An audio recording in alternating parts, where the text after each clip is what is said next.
heart monitor kept beeping beside my ICU bed when the doctor looked at me and said, "You may have only 6 months left." My son squeezed my hand and whispered, "Don't worry, Mom. I'll take care of everything." For 1 second, I almost believed him. Then he stepped into the hallway to make a call and left his iPad on my bedside table. The screen was still open. One search made my breath stop. The other made me understand why my daughter-in-law had been touching my hands every night. Thank you for being here. Before we start, I'd love to hear from you. Leave a comment telling me what you're doing while you listen. Your thoughts matter more than you know. Just a note. Certain details have been adjusted for storytelling. The message at the core is what I hope stays with you.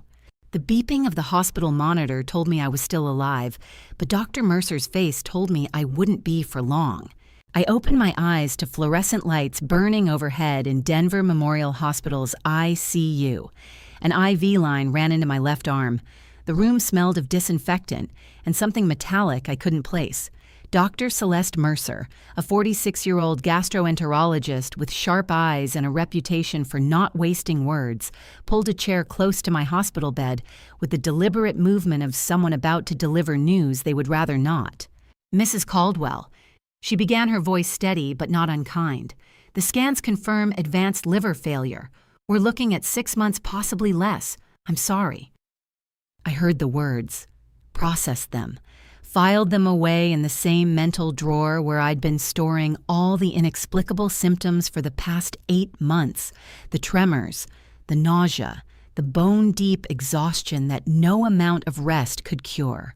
Desmond Caldwell, my 38-year-old son and the nominal CEO of our family real estate empire, stood in the corner of my ICU room with a smile that didn't quite reach his eyes, a smile I had seen 1,000 times but never truly understood until that moment.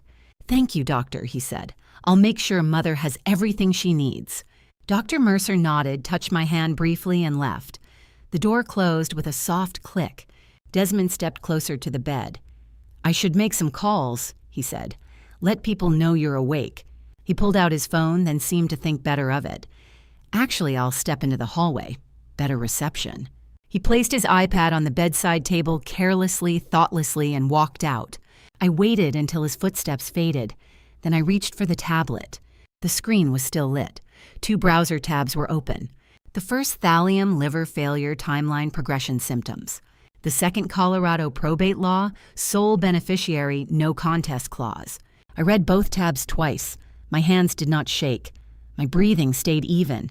I placed the iPad back exactly where Desmond had left it, in the exact position, screen still glowing. I closed my eyes. Breathe. The word thallium sat in my mind like a stone dropped into still water. The door opened. Desmond's voice. "Do you need anything, Mother?" I kept my eyes closed. "No, I'm tired." "Of course, rest." The door closed again. I listened to his footsteps retreat down the hallway, heard him murmur something to someone. A nurse, perhaps. The words were too faint to make out, but the tone was clear, satisfied, almost cheerful. "Finally," I thought I heard him say. "Just a little longer and everything will be exactly where it should be." But perhaps I imagined it. I lay very still for a long time after he left. How many mothers lie in hospital beds and discover their own son has been counting down the days until their death? I had built the Caldwell Property Group from 2 rental units in 1988 to a portfolio worth over $95 million. I had weathered market crashes, recessions, and my husband's death. I had signed every major acquisition, negotiated every critical deal, mentored every employee we ever hired. And I had apparently missed the fact that my own child was researching how quickly poison could kill me. Night fell. The ICU dimmed. A sliver of hallway light glowed beneath my door. The monitor continued its steady beeping. I was alone. I began to think, systematically, chronologically, the way I always approached problems. 8 months ago, Vivian, my daughter-in-law, Desmond's wife of 3 years, returned from a trip to Florence. She brought gifts, olive oil leather gloves, and a jar of cream called La Bellezza di Firenze. "For your arthritis, Mother Constance," she'd said, her voice warm. "It's made with herbs from Tuscany. The woman at the shop swore it works miracles." She had insisted on applying it herself. Every night. Nightly hand and neck massages, she called them. An act of care, of daughterly devotion. I had been touched. Now I lay in the ICU and replayed every detail. Around month 4, I had noticed something. On nights when Vivienne gave me the massage, I would wake the next morning feeling weaker.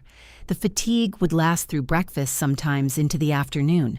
On nights when she was out dinner with friends, a charity event, I would sleep better and wake with slightly more energy. I had attributed this to coincidence, to stress, to the normal decline of a 71-year-old body. I had been wrong. The memory surfaced with surgical precision. Vivienne's warm hands on my neck, the scent of lavender and something else I couldn't name, the way she always checked if my eyes were closed before applying the cream. "Relax, Mother Constance," she would whisper. "Just breathe." I remembered one evening when Theodora, my granddaughter visiting from college, had asked to borrow some of the cream for dry hands.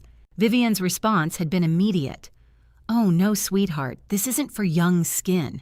It's very concentrated, only for mature skin with specific needs." Specific needs. I lay in the dark ICU room and felt pieces clicking into place like tumblers in a lock. The cream, the massages, the pattern of weakness, the word on Desmond's iPad, thallium. Thallium. I didn't know exactly what it was, but I knew it was poison. I knew it caused liver failure. And I knew that for 8 months, my daughter-in-law had been massaging something into my skin, while my son researched timelines and inheritance law. The pattern wasn't random. It was methodical. I recalled the word from my son's iPad, thallium, and now I remembered my daughter-in-law's hands on my skin every night for 8 months. Those two memories didn't surface together by chance. They formed a single question: how much time do I have left to stop them? The monitor continued its rhythmic beeping. I opened my eyes and stared at the ceiling. Morning would bring the next step. I had a notebook in my Hermes handbag. I had an attorney I trusted. I had apparently 6 months to live, unless I chose to do something about it. I closed my eyes again and began to plan. The first thing I did when the nurse left my room at 6:47 a.m. was ask for my Hermes handbag from the bedside closet. The morning nurse, a quiet woman in blue scrubs who moved with the efficient sympathy of someone who had seen too many terminal patients, retrieved it without asking why a dying woman needed designer accessories at dawn. She set the bag on my bed, adjusted my IV line, and left. I waited until her footsteps faded down the hallway. Then I reached into the silk lining and found the hidden pocket I'd sewn in myself 3 years ago. My fingers closed around a small leather notebook no bigger than my palm. I pulled it out and opened it to the first page. The date read January 18th, 2023, 5 months ago. I had been documenting the poisoning since month 3. The entries were precise, clinical. The way I wrote acquisition reports or property assessments. No emotion, just data. January 18th, massage at 9:47 p.m. Vivienne applied cream to hands and neck for 12 minutes, went to bed at 10:30 p.m., woke at 6:15 a.m. with severe tremors and nausea. Fatigue lasted until 2 p.m. January 19th, no massage. Vivienne attended charity gala, slept through the night, woke at 7 a.m. with slight energy recovery. Appetite returned by noon. January 22nd, massage at 10:15 p.m. Vivienne applied cream for 15 minutes, checked twice to ensure my eyes were closed, woke at 5:30 a.m. barely able to stand, vomited twice before breakfast.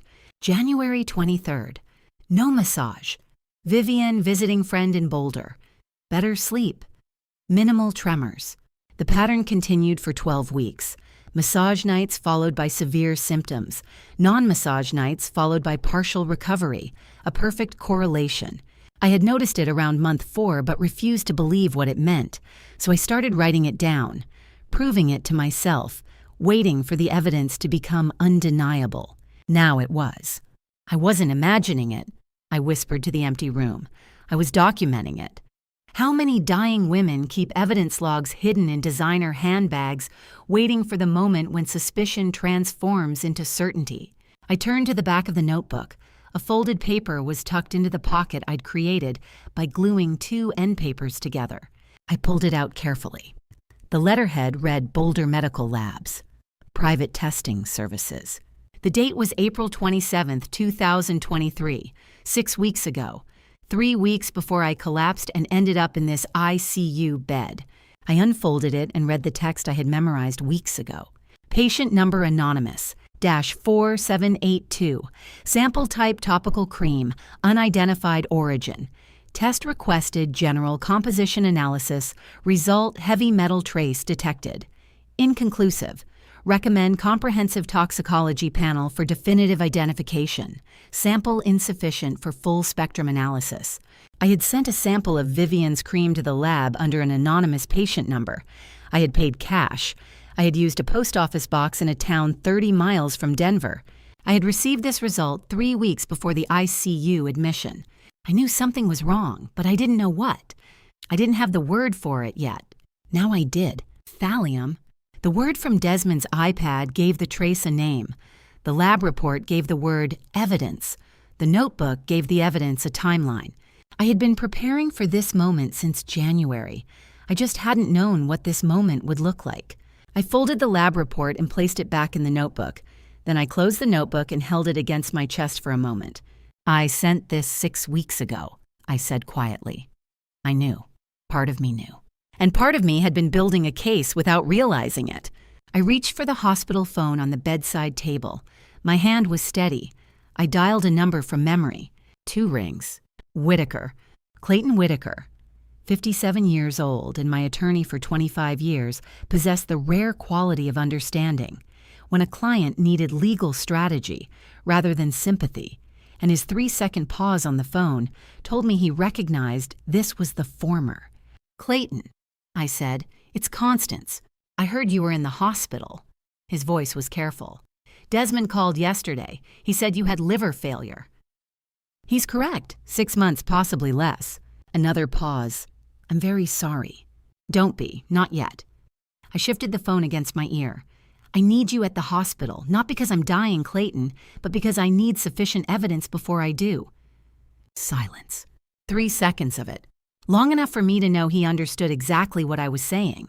Long enough for him to process the word evidence. Long enough for him to realize I wasn't calling to update my will or arrange hospice care. I was calling to build a case. What kind of evidence? He asked quietly.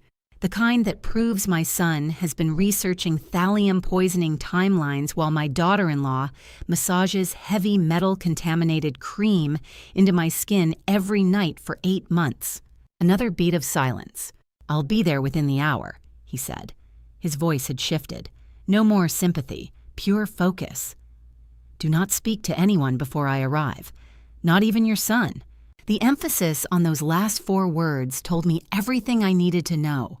He already suspected what I was about to confirm. Understood, I said. Constance, he added, his tone dropping lower. If what you're saying is accurate, this is not a family matter anymore. This is criminal. Do you understand that? Yes. And you're prepared for what that means. I looked down at the notebook in my lap. 5 months of meticulous documentation. A lab report I'd commissioned in secret. A pattern I'd been tracking since January. I've been prepared since the 3rd week of massage, I said. I just didn't know what I was preparing for. I'll bring everything I have, Clayton said. Don't let anyone in that room until I get there. The line clicked. I set the phone down and spread the notebook and lab report across my lap. For the first time in 12 hours, I allowed myself a thin, cold smile. Evidence. That's what this was now. Not grief, not betrayal, not even shock. Evidence. And I had been collecting it for 5 months without fully understanding why. Now I understood. I was going to use it to destroy the people who thought they could kill me and inherit an empire they had never built. I closed my eyes and waited for Clayton to arrive. Clayton Whitaker walked through my ICU door at 10:23 a.m., carrying a briefcase in one hand and a manila folder thick enough to indict a small government in the other. He didn't waste time with pleasantries, didn't ask how I was feeling or offer condolences about my terminal diagnosis. He pulled the chair close to my bed, set the briefcase on the floor, and opened the folder. Garrett Townsend had a head start, he said. Garrett Townsend, 44 years old and formerly the FBI's most tenacious forensic accountant before private practice, had been activated by Clayton. Before he'd even left his office, a preemptive strike that revealed just how seriously my attorney took the 3-second pause I'd given him on that hospital phone. A head start on what, I asked. Your son's financial footprint. Clayton pulled out a printed spreadsheet. 23 transactions over 14 months. Each one kept just under the $5 million threshold to avoid automatic scrutiny. Total $11.2 million moved to 7 shell companies across Delaware, Nevada, and Wyoming. I looked at the numbers, the dates, the amounts. May 2022. That was when it started, 14 months ago. The Florence cream? I said slowly. Vivienne brought that back 8 months ago. Correct. Clayton's jaw tightened. Your son has been systematically bleeding your estate since May of last year. The cream wasn't an impulsive move, was it? No, I said quietly. It was an acceleration. Exactly. He was already stealing. The poisoning just sped up the timeline. I closed my eyes for a moment, processing. The conspiracy didn't begin with thallium. It began with money, with greed, with Desmond realizing that waiting for my natural death would take too long. So he started stealing first. Then 6 months later, he decided to kill me. 2 separate crimes that merged into one. What else? I asked. Clayton flipped to another page. 3 of your 12 Denver office buildings have been secretly transferred out of the trust. The titles were moved to shell companies using forged documents bearing your signature. Garrett's analyzing the forgeries now, but preliminary assessment suggests professional work, someone who knows estate law intimately. How does a mother process the mathematics of her own murder? 23 transactions, 14 months, 11.2 million reasons. Her son decided she should die sooner rather than later. I stared at the spreadsheet. The numbers blurred slightly, not from tears, from the sheer clinical horror of seeing my own death translated into accounting columns. Who helped him, I asked. Desmond doesn't have this kind of expertise. He never did. Clayton's face changed. Something I'd never seen in 25 years crossed his features. Anger, raw personal anger. That's the part I need to tell you, he said quietly. The person who leaked the $5 million transaction threshold to your son, the person who advised him on shell company jurisdictions, on trust law, loopholes, on signature forgery, sits 2 offices down from mine. I waited.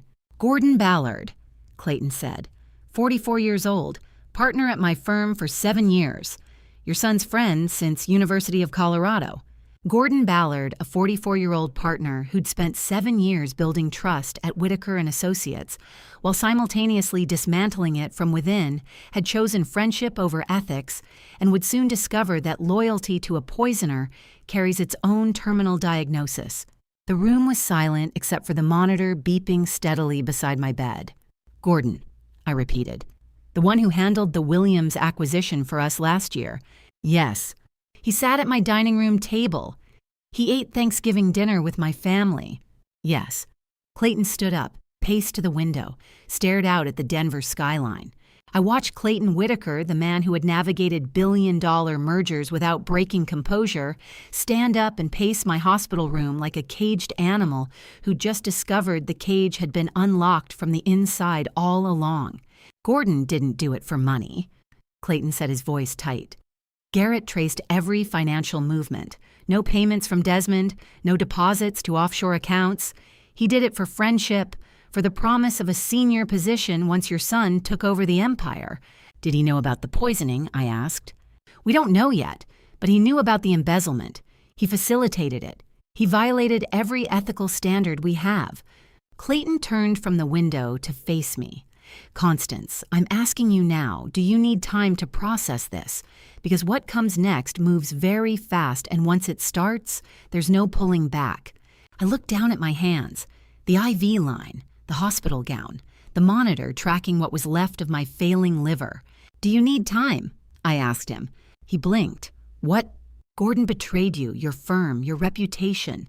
Do you need time to process that before we move? A long pause. No.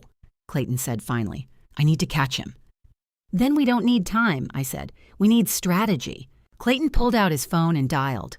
2 rings. "Garrett," he said. "Update on Gordon Ballard's movements." A voice came through the speaker, clear enough for me to hear. Still at his desk, reviewing client files. Normal Tuesday routine. "Does he have plans to leave the office today?"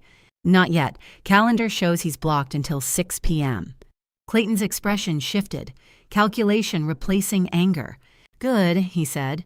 "That gives us exactly 6 hours to build a cage he won't see coming." He ended the call and looked at me. "I need to move fast on this," he said. "Gordon's smart. If he suspects anything, he'll warn Desmond. The whole conspiracy collapses and they scatter. What do you need from me?" I asked. Clayton picked up his briefcase. "For now, stay alive. Don't let your son know you figured any of this out. Can you do that?" I thought about Desmond's smile that didn't reach his eyes. The iPad left carelessly on my bedside table. The muttered words in the hallway. "Finally, just a little longer." "Yes," I said. "I can do that." Clayton nodded and headed for the door. "Clayton," I called. He stopped. "Thank you," I said, "for believing me." He looked back at me with an expression I couldn't quite read. "I've known you for 25 years, Constance," he said quietly. "You don't call me at 7:30 in the morning from a hospital bed and use the word evidence unless you're absolutely certain. I believed you the second you said it." The door closed behind him. I lay back against the pillows and stared at the ceiling. 6 hours. 6 hours before the first domino fell. I closed my eyes and waited. When Lawrence Sinclair appeared in my ICU doorway at 2:17 that afternoon, my first thought wasn't why he'd come. It was why now, after 2 years of carefully maintained distance. Lawrence Sinclair, 71 years old with silver hair and the kind of weathered elegance that comes from building empires in Miami heat, stood in my doorway carrying the weight of 40 years of partnership with my late husband and 2 years of carefully maintained absence. "Lawrence," I said, genuinely surprised. "Constance." He stepped inside, moving with the careful posture of a man who'd learned to carry himself with deliberate grace. "I heard you were unwell. I wanted to pay my respects." Pay my respects. The phrase people used for funerals. "That's kind of you," I said. "I didn't expect to see you." He pulled the visitor's chair closer to my bed, not as close as Clayton had sat. A respectful distance. The distance of someone who'd once been family, but had since become something else. "How did you know I was here?" I asked. A slight pause. "Word travels in certain circles." That wasn't an answer, but I let it pass. We talked for a few minutes about nothing important. The hospital, the view of the Denver skyline from my window, the unseasonably warm June weather, topics that felt like placeholder conversation, the kind you have when the real purpose of a visit can't be spoken aloud. I watched him carefully, noted the quality of his suit, Brioni probably, the watch, Patek Philippe, same one my husband had given him for their 20th year in business together. The way his eyes moved around the room, taking in details. He never explained why he was in Denver. Lawrence lived in Miami, had lived there for 43 years. He and my husband had built their first ventures together in South Florida before my husband moved to Colorado and pivoted into real estate. They'd stayed partners on certain deals, stayed friends through distance and diverging paths. When my husband died 2 years ago, Lawrence had flown in for the funeral, stayed for 3 days, then returned to Miami and severed most of our business ties. Clean, professional, final. We'd exchanged perhaps 2 emails since then, both about closing out the last remaining joint account. And now he sat in my ICU room making small talk about the weather. Lawrence Sinclair was a man who'd spent 40 years building foundations with my husband, and now he stood in my hospital room like a contractor visiting a condemned building, checking load-bearing walls only he could see.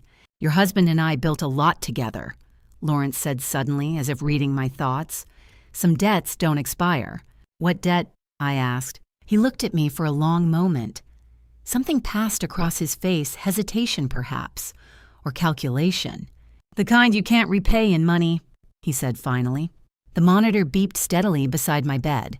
Footsteps passed in the hallway outside. "Lawrence," I said gently, "why are you really here?" He stood up, smoothed his jacket, prepared to leave. And that's when I knew. He hadn't come to say something. He'd come to see something, to verify something, to check a box on a list only he could see. The visit itself was the message, but I didn't understand what it meant. Lawrence walked to the door, then paused, turned back, placed his hand on my shoulder, a brief touch, almost paternal. "He loved you more than you know," he said quietly. I blinked. "I'm sorry. Your husband." Lawrence's hand stayed on my shoulder for another moment, then dropped. "He loved you more than you know." It was the kind of thing people say at funerals, standard comfort, generic sympathy, but Lawrence didn't say it like a generic sympathy. He said it like a fact, like evidence, like something that mattered in ways I hadn't yet discovered. Some men protect their wives even after they're gone. He added so quietly I almost didn't hear it. Then he walked to the door. "Lawrence," I called. He paused in the doorway but didn't turn around. "Why are you really here?" I asked again. A long silence. "Because I made a promise," he said, "and I keep my promises." He looked back at me once, a look I couldn't quite read, then nodded and walked out. I watched his shadow disappear down the corridor and felt something I hadn't experienced since my husband's death. The strange, haunting comfort of knowing someone you loved had thought further ahead than you ever imagined. The room was quiet again. I lay back against the pillows and replayed the conversation in my mind. He loved you more than you know. Past tense. More than. No. What didn't I know? Lawrence had flown from Miami, a 3-hour flight, to spend 5 minutes in my hospital room. He'd offered condolences about my terminal illness, but never asked what was wrong with me. Never asked about treatment options or prognosis. Never questioned why a 71-year-old woman with no prior liver issues would suddenly be dying of liver failure. He'd known I was in the hospital, but he hadn't seemed surprised by the diagnosis, almost as if he'd been expecting it, because I made a promise. What promise? To whom? My husband had been dead for 2 years. What kind of promise outlives someone by 2 years and requires a flight to Denver for a 5-minute visit? Some men protect their wives even after they're gone. Protect. Present tense embedded in a statement about the past. I closed my eyes and tried to make the pieces fit. My husband died of a sudden heart attack in 2021, 69 years old, relatively healthy. The autopsy showed a massive coronary event. No signs of foul play, no reason to suspect anything but tragic timing. He'd left his estate to me, everything clean, everything documented. Clayton had handled the probate without a single complication. But now Lawrence stood in my ICU room talking about protection and promises and love I didn't fully know. He loved you more than you know. That phrase sat in my chest like a stone for the rest of the afternoon, heavy with implications I couldn't quite grasp. What had my husband known that I didn't? What had he done about it? And why had Lawrence Sinclair flown from Miami just to deliver a single cryptic sentence before vanishing back into whatever silence he'd kept for 2 years? I stared at the ceiling and waited for answers that wouldn't come. Not yet, but I felt them circling somewhere just beyond my understanding, like shapes moving in fog. Protection, promises, love. And a man who'd traveled 1,000 miles to check on me without explaining why. The monitor beeped. I breathed. And somewhere in Miami, Lawrence Sinclair was probably boarding a plane home, carrying whatever secret he'd come to verify. Theodora Fairfield appeared at my ICU door at 6:14 p.m., holding a bouquet of hand-picked wildflowers and carrying a weight no 14-year-old should ever have to bear alone. Theodora Fairfield, my 14-year-old granddaughter with dark eyes that had seen something no child should witness, arrived holding wildflowers she'd picked from her mother's garden and a smartphone containing evidence that would eventually help send 2 people to prison for decades. "Grandma," she said quietly, "can I come in?" "Of course, sweetheart." She set the wildflowers on the bedside table and pulled the visitor's chair close. Her hands were shaking. "Grandma, I need to tell you something I heard 3 weeks ago." Her voice was barely above a whisper. I didn't know what it meant, but I think it's important now. I waited. I was at Dad's house doing homework in the guest room. I heard Aunt Vivian's voice through the door. She was on the phone with someone. Theodora's hands tightened around her phone. She said something weird. Her voice was completely flat, like she was reading a recipe. "What did she say?" I asked gently. Theodora looked up at me. Her eyes were wet. She said, "Thallium absorbs through the skin slower than I calculated. We need to increase the massage frequency to daily." The room went very still. "Thallium," I repeated. Theodora nodded. I didn't know what that word meant, but the way Aunt Vivian said it, talking about your massages, it made my skin crawl. There's a particular kind of rage that comes from watching a child describe something evil with the vocabulary of innocence. Theodora didn't say, "I overheard a murder plot." She said, "Aunt Vivian said something weird about Grandma's massages." "What did you do?" I asked. I went back to the guest room and Googled it. I didn't understand all of it, but I saved the screenshot just in case. My breath caught. "Can I see it?" Theodora unlocked her phone with trembling hands and scrolled back 3 weeks. She turned the screen toward me. Google search query timestamp visible May 21st, 2023, 11:47 p.m. The search bar read, "What is thallium?"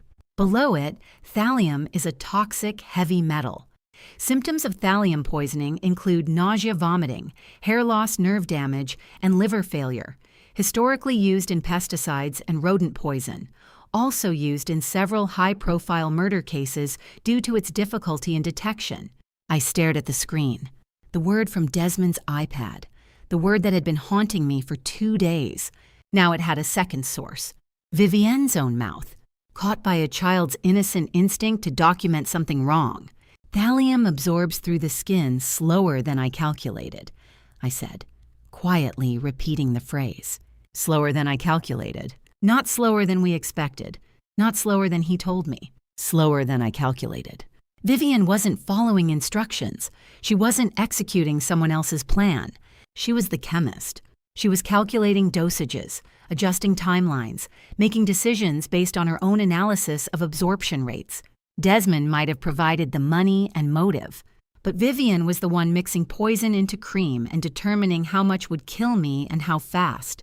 How do you thank a 14-year-old for saving your life with a Google search she didn't even understand she was making? "Theodora," I said, reaching for her hand, "this is the screenshot from that night. You didn't delete it." "No, something told me not to. I had this feeling I should keep it, just in case." "It's not stupid. It's the smartest thing anyone's done in this entire nightmare." Her eyes filled with tears. "Grandma, was I right to save this? Did I do the right thing?" I squeezed her hand maybe tighter than I should have. "You did exactly the right thing, sweetheart. You did what brave people do."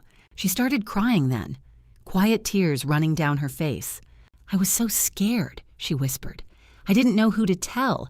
I thought maybe I'd heard wrong." "You heard exactly right," I said, "and you're going to help me stop them." She nodded, wiping her eyes. I reached for the hospital phone with my free hand still holding Theodora's fingers. I dialed Desmond's number. He answered on the 3rd ring. "Desmond," I said, my voice steady. "I need you to listen very carefully. Theodora is not to return to your house. Not this week, not next week, not ever. She'll stay with her mother until further notice." Silence on the other end. "Mother, what are you talking about? Theodora loves visiting us." "She won't be visiting anymore. That's not negotiable." "Is something wrong?" "Yes," I said quietly. "Something is very wrong, but you already know that, don't you?" A pause. "I don't understand." "You don't need to understand. You just need to keep Theodora away from your house and away from Vivian. If I find out she's been anywhere near either of you, there will be consequences. Do you understand me?" "Mother, you're not making sense. Are you feeling all right?" I looked at Theodora sitting beside my bed, clutching her phone with the screenshot that would help destroy her father's conspiracy. "I'm feeling extremely clear-headed. Goodbye, Desmond." I hung up. Theodora was watching me with wide eyes. "Will he be angry?" she asked. "Probably, but that doesn't matter. What matters is keeping you safe." She nodded slowly. "Grandma," she said quietly, "what's happening?" I looked at this child who had saved my life with a Google search taken at 11:47 p.m. on a school night. "Something that should have been impossible," I said. "But you just made it possible to stop." I squeezed Theodora's hand tighter than I probably should have, feeling the small bones of her fingers against my palm.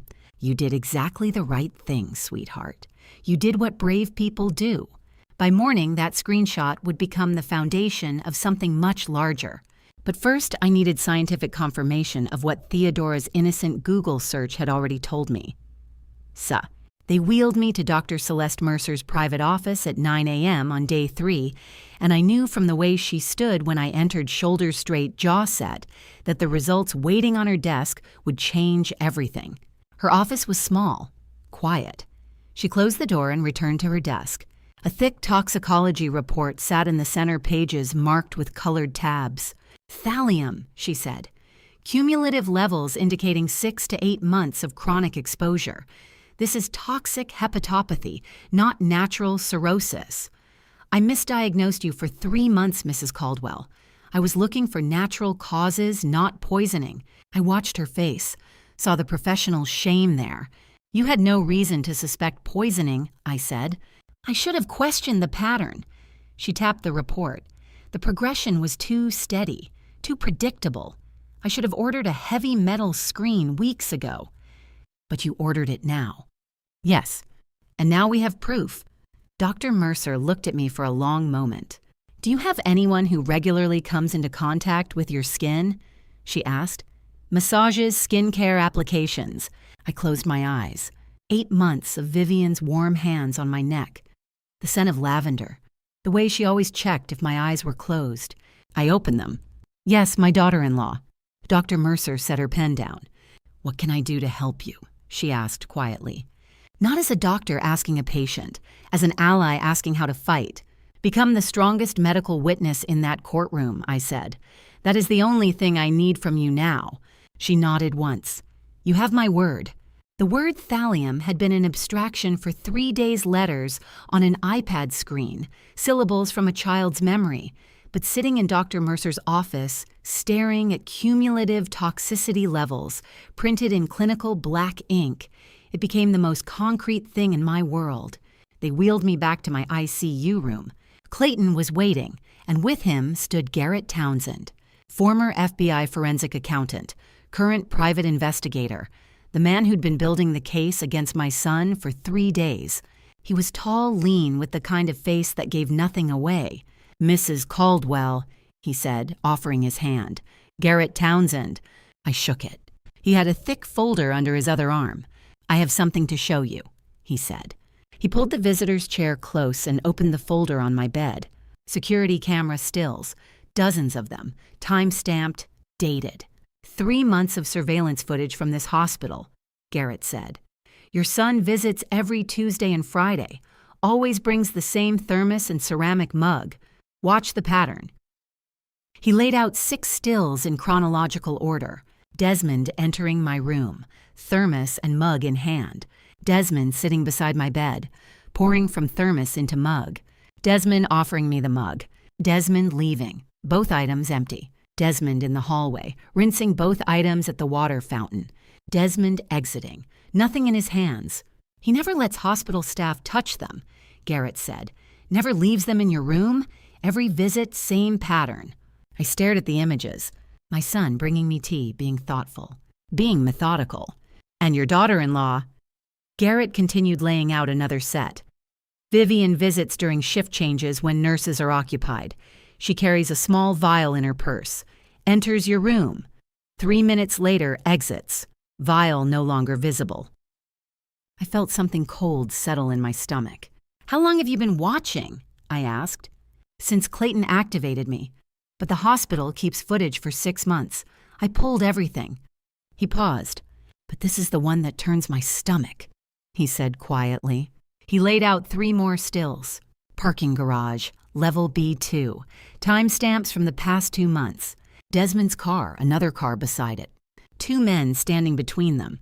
One was Desmond. The other wore a white coat. Hospital ID badge visible. "Dr. Hugh Stafford," Garrett said. 43 years old, resident physician. He's met your son 3 times in the parking garage over the past 2 months. Dr. Hugh Stafford, a 43-year-old resident physician with dark circles under his eyes and darker secrets in his bank account, had accepted 3 envelopes of cash to ignore the laboratory results that should have saved my life months earlier. Garrett pointed to the third image. Desmond handing Stafford a thick manila envelope.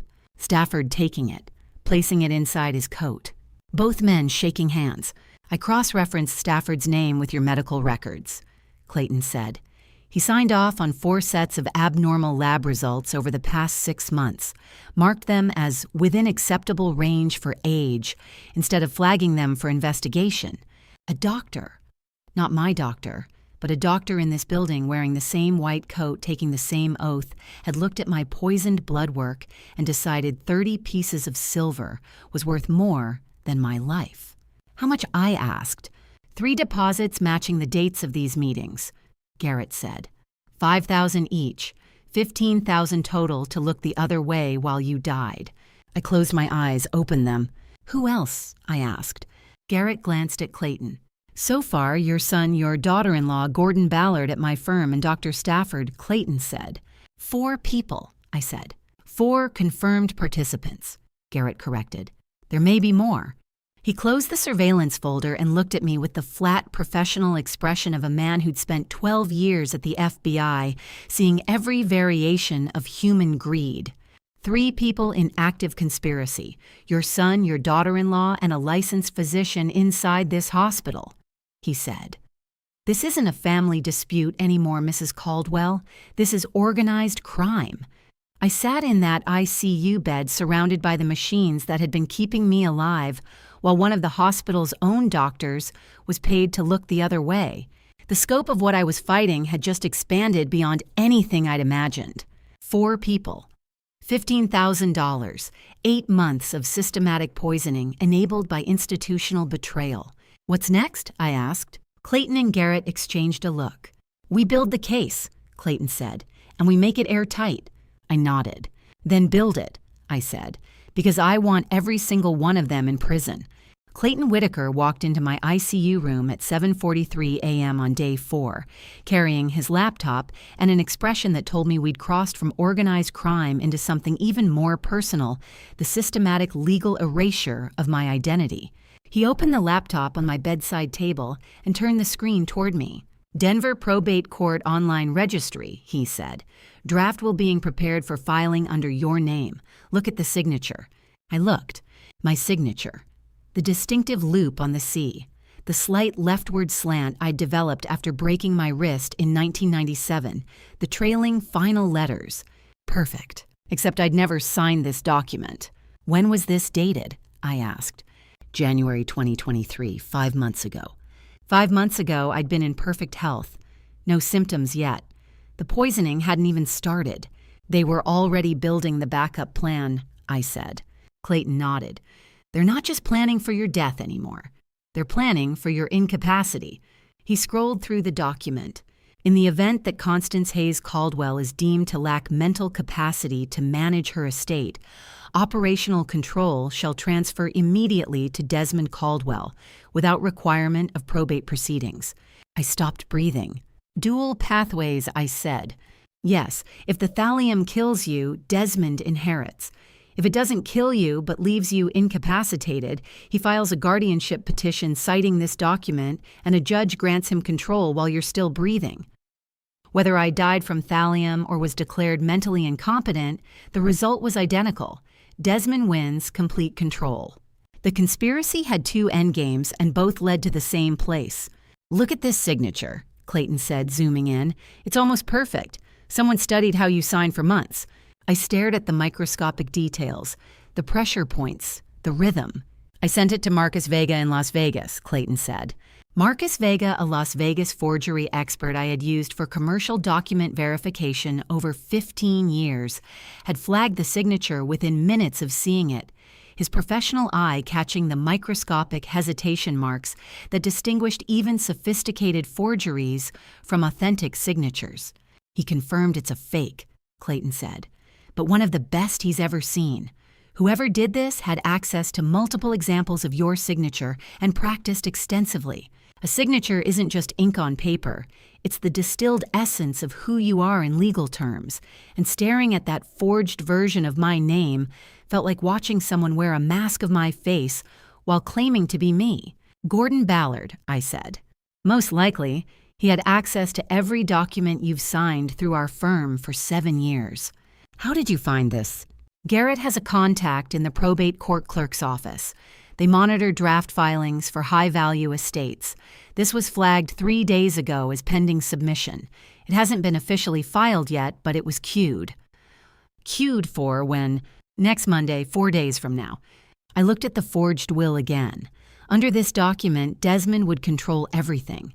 Every building, every account, every decision about my medical care. He could move me to whatever facility he wanted, stop treatments, authorize procedures, all under the legal fiction that he was honoring my wishes. Can you stop it? I asked. Clayton closed the laptop. I filed an emergency objection 4 hours ago, he said. The court accepted it.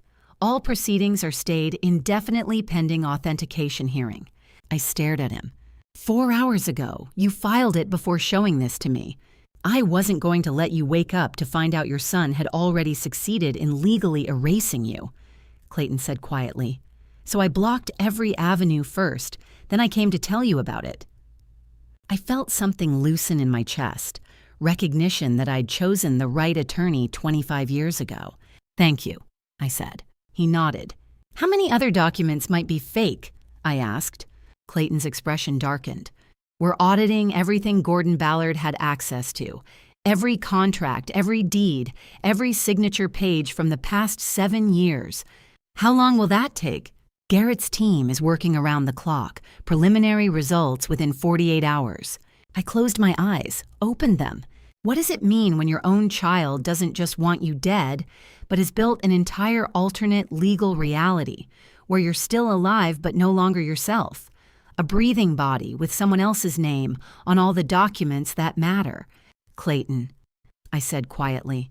Which version of me is he trying to erase, the mother who raised him, or the financial architect who built everything he's trying to steal? Clayton closed the laptop slowly. Both, he said finally. He wants to erase both versions and replace them with a legal fiction he can control. I nodded. That was the truth, wasn't it? Desmond didn't want me dead because he hated me. He wanted me dead or legally incompetent because I was in the way of what he believed he deserved. The woman who'd built the empire didn't matter. The mother who'd raised him didn't matter. All that mattered was the signature on documents that would transfer billions of dollars worth of assets into his control. And he'd been willing to forge that signature when he couldn't get it legitimately. What happens next? I asked. Clayton picked up his laptop. Next, we make sure that when this goes to trial, every single piece of evidence tells the same story. Desmond Caldwell tried to erase his mother from existence, and she fought back with everything she had. I looked at that ICU room, the monitors, the IV lines, the hospital bed. 4 days of discovering just how deep my son's betrayal ran. 4 days of building a case against him. 4 days of choosing to fight instead of die. Then let's make sure the story ends with him in prison, I said. Clayton headed for the door. Brent Ashford, Denver District Attorney, walked into the hospital conference room at 2 p.m., wearing a dark suit that screamed political ambition and carrying a legal pad that promised this conversation would be anything but simple.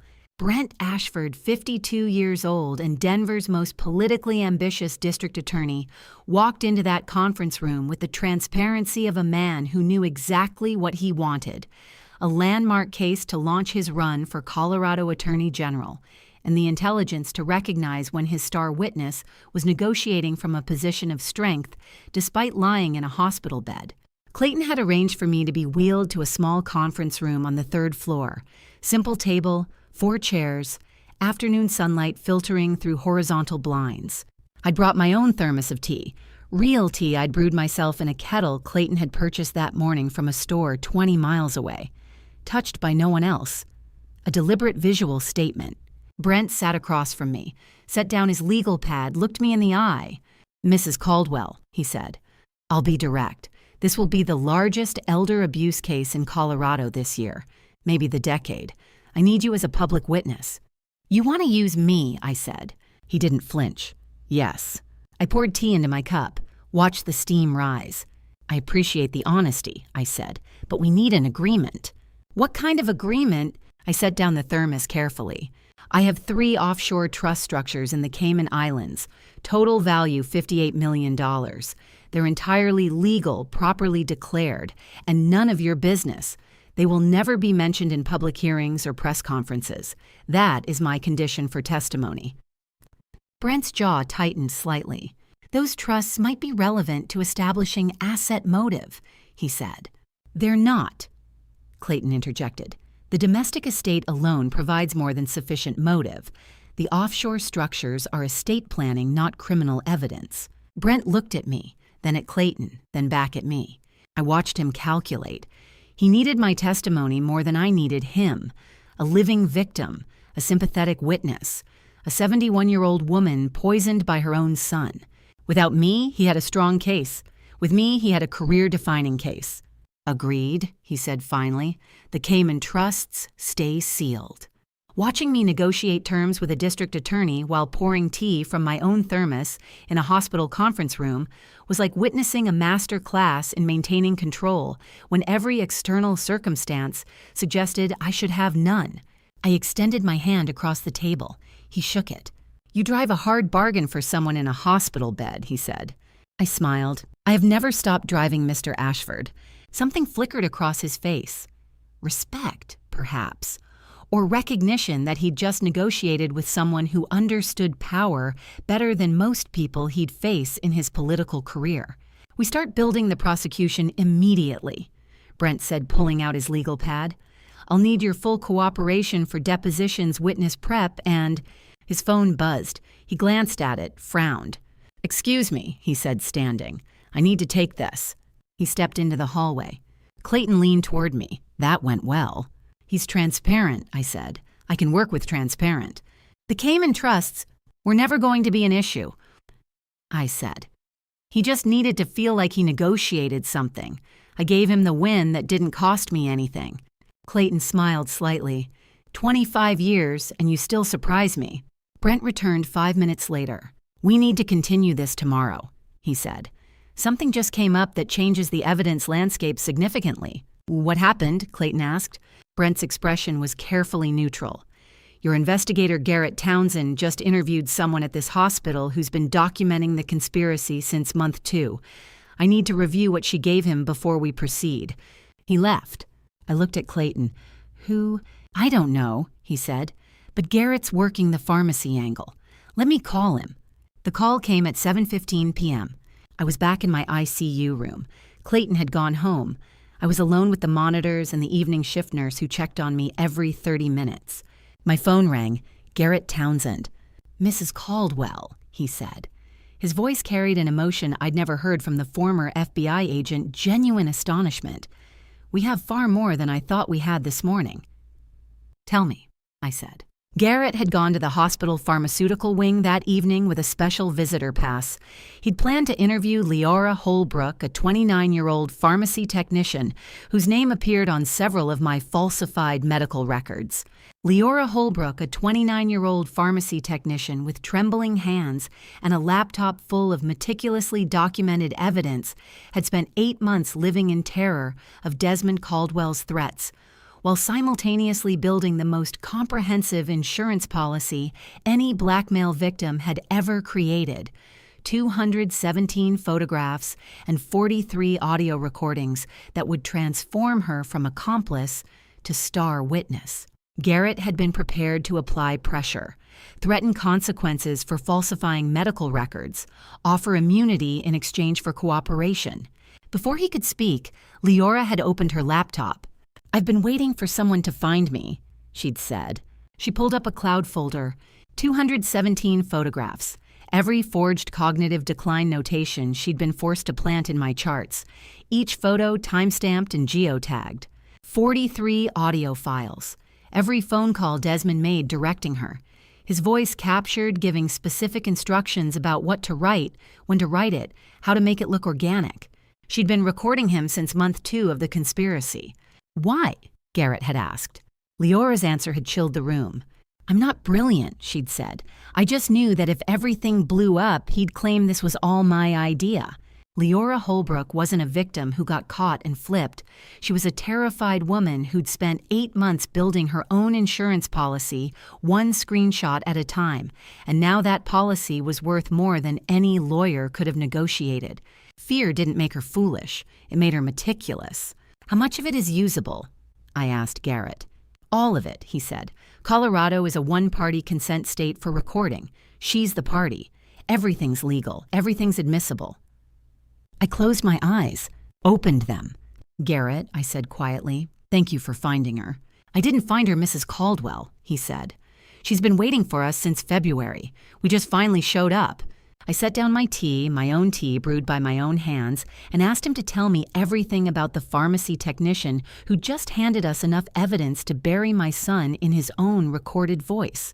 Some allies you choose, some choose you. And some build entire arsenals in silence, waiting for the moment when someone finally asks the right questions. I put the headphones on at 6:47 a.m. on day 5, and within 30 seconds of hearing my son's voice on that wiretap recording, I understood that hope, the last fragile thread connecting me to the idea that maybe he didn't fully understand what he was doing, had just been incinerated. Garrett had brought a compact audio device to my ICU room. Clayton sat beside my bed. The morning light was dim through the blinds. "This is from a legally authorized wiretap on Gordon Ballard's office line," Garrett said. "Recorded 3 weeks ago, May 18th. He pressed play. Static, then voices. "Gordon Ballard first. She's still signing documents. She authorized the Stapleton lease renewal yesterday." Then my son's voice, clear, unmistakable.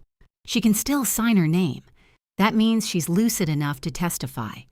Vivienne needs to visit every day." A pause.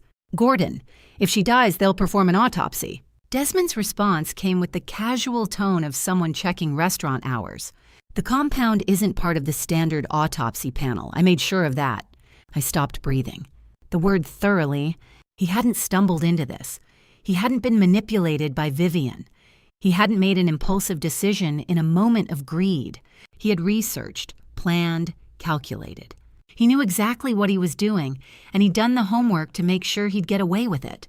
The recording continued. "Gordon, what if they request expanded testing? Desmond, why would they? 71-year-old woman with failing liver, natural causes. No one investigates natural causes. Gordon, and if they do," Desmond with a slight edge of impatience, "then we're already in the Caymans with untraceable accounts. But they won't. Trust me." The recording clicked off. I sat very still. Clayton's hand was on my shoulder. I hadn't noticed him move. "Constance," he said quietly. I took off the headphones.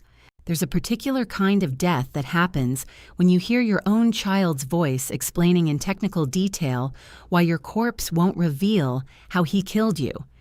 It's not the death of the body, but the death of every memory you thought you shared with the person who used to be that voice." He understood, I said. My voice sounded distant.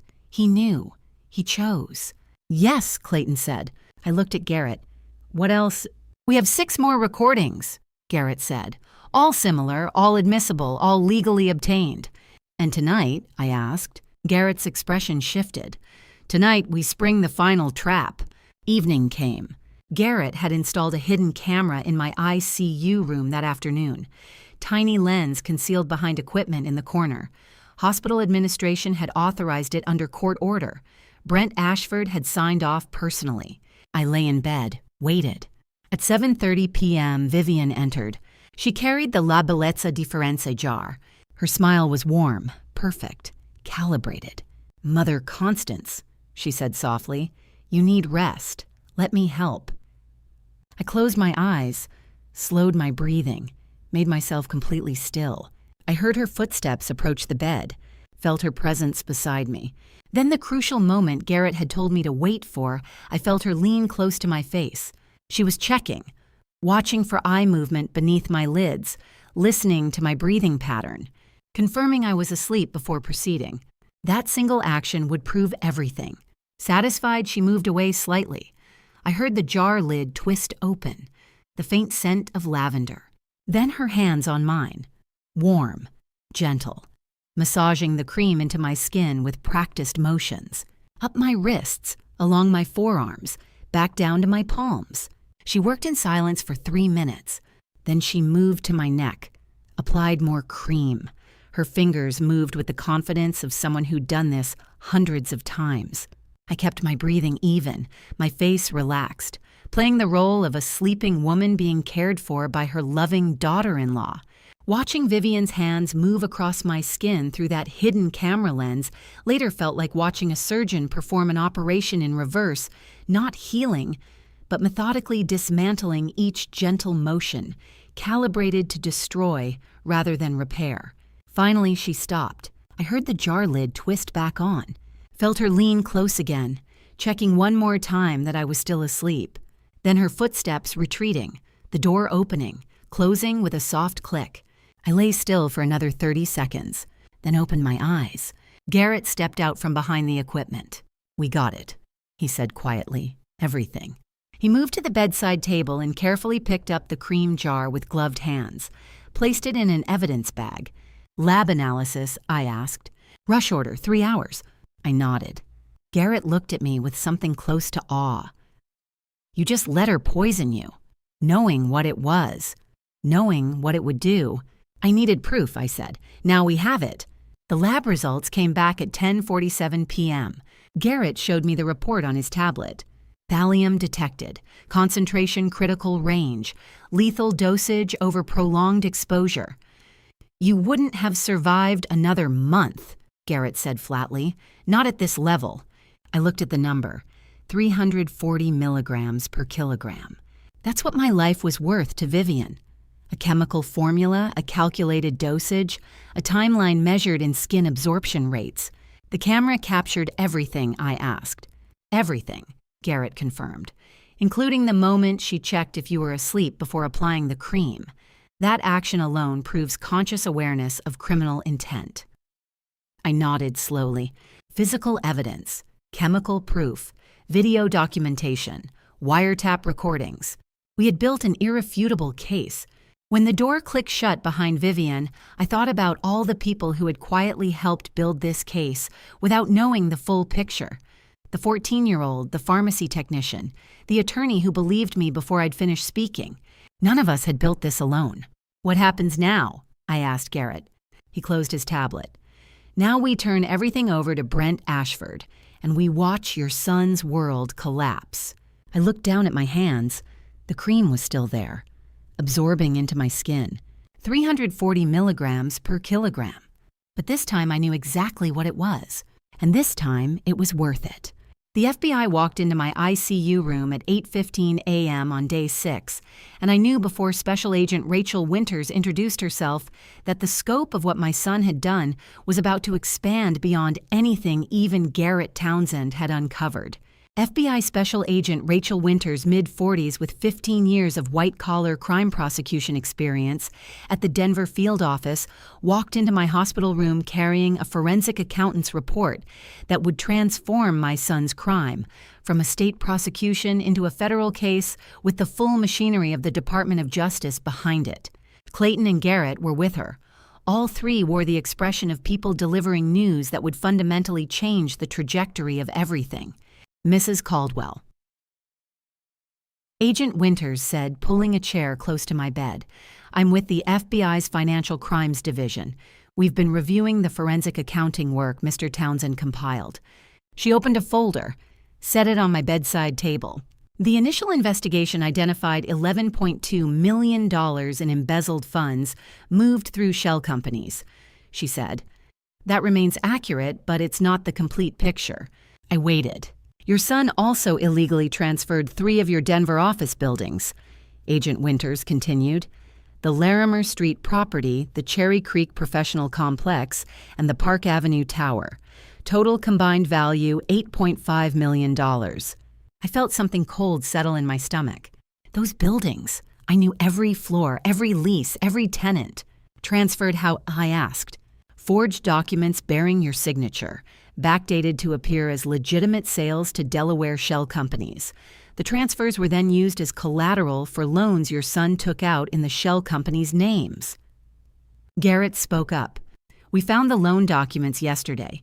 He borrowed $6.3 million against the properties. Cash is gone likely in the Cayman accounts we haven't cracked yet.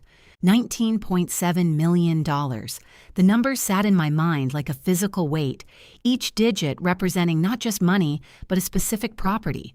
I'd negotiated a lease, I'd structured a building I'd walked through at 3 a.m. during construction to ensure the work was being done right. $19.7 million, I said quietly. Total. Yes, Agent Winters confirmed. And because those shell companies are registered in Delaware, Nevada, and Wyoming, and because electronic transfers crossed state lines, your son committed federal wire fraud. Clayton leaned forward. This elevates the case beyond Colorado jurisdiction. Agent Winters nodded. Your son now faces dual prosecution, state charges for attempted murder, elder abuse, and conspiracy, federal charges for wire fraud, interstate financial crimes, and aggravated identity theft. 2 separate prosecutions, I said, running in parallel. Agent Winters confirmed. Colorado will handle the poisoning and medical fraud.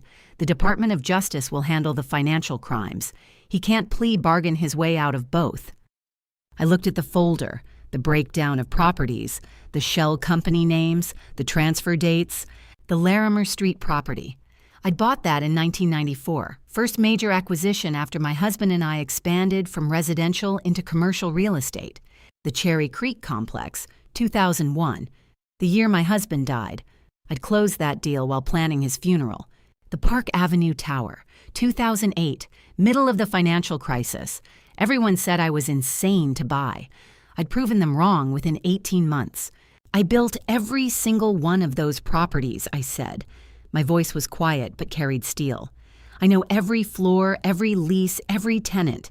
He transferred 3 of them without asking me a single word. Agent Winters' expression didn't change, but something in her eyes softened slightly. Mrs. Caldwell, what we have documented is sufficient to bring this to federal court by next week. The question is, are you prepared to testify in both state and federal proceedings? It will be extensive. Months of depositions hearings, trial testimony. The defense will be aggressive. I thought about Desmond standing in this room 6 days ago with that smile that didn't reach his eyes. I thought about Vivian's hands on my neck, applying cream that was slowly killing me. I thought about Dr. Stafford accepting cash to ignore lab results that should have saved my life. I thought about Gordon Ballard forging my signature on documents that stripped away buildings I'd spent decades building. Yes, I said, I'm prepared.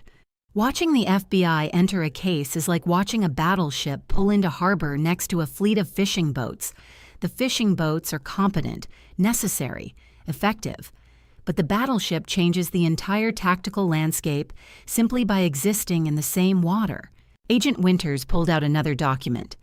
Federal prosecution moves on a different timeline than state. We file charges within 7 days. Grand jury convenes within 2 weeks. Federal marshals execute arrest warrants. There's no local politics, no family sympathy, no room for negotiation once we begin. Good, I said. She looked at me carefully.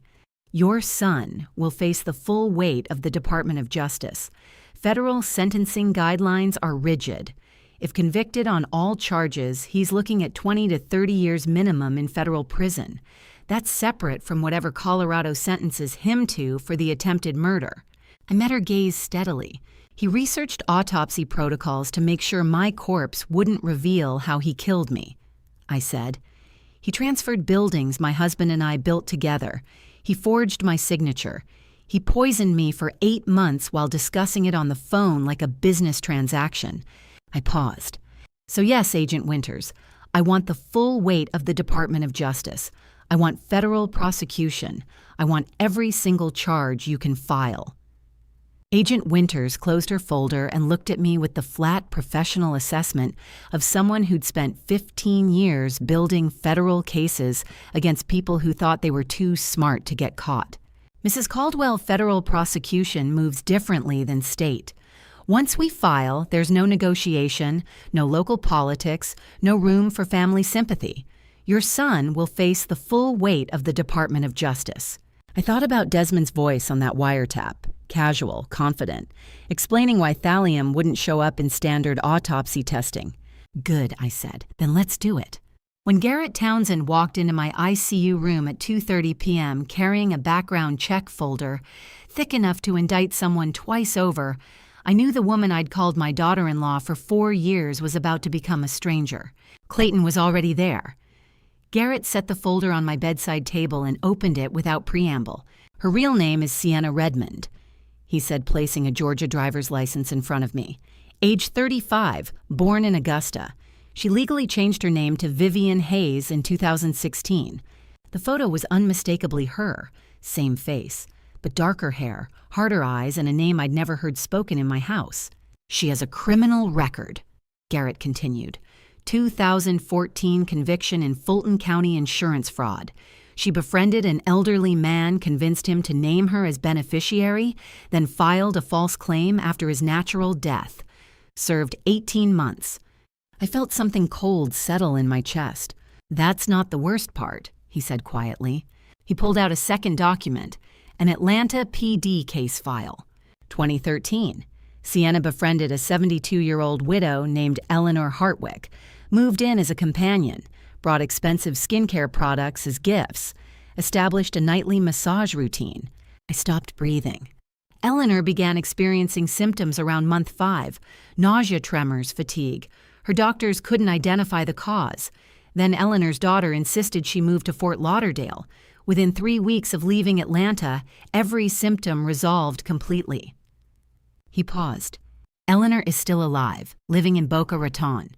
Expensive skincare, nightly massages, progressive mystery illness.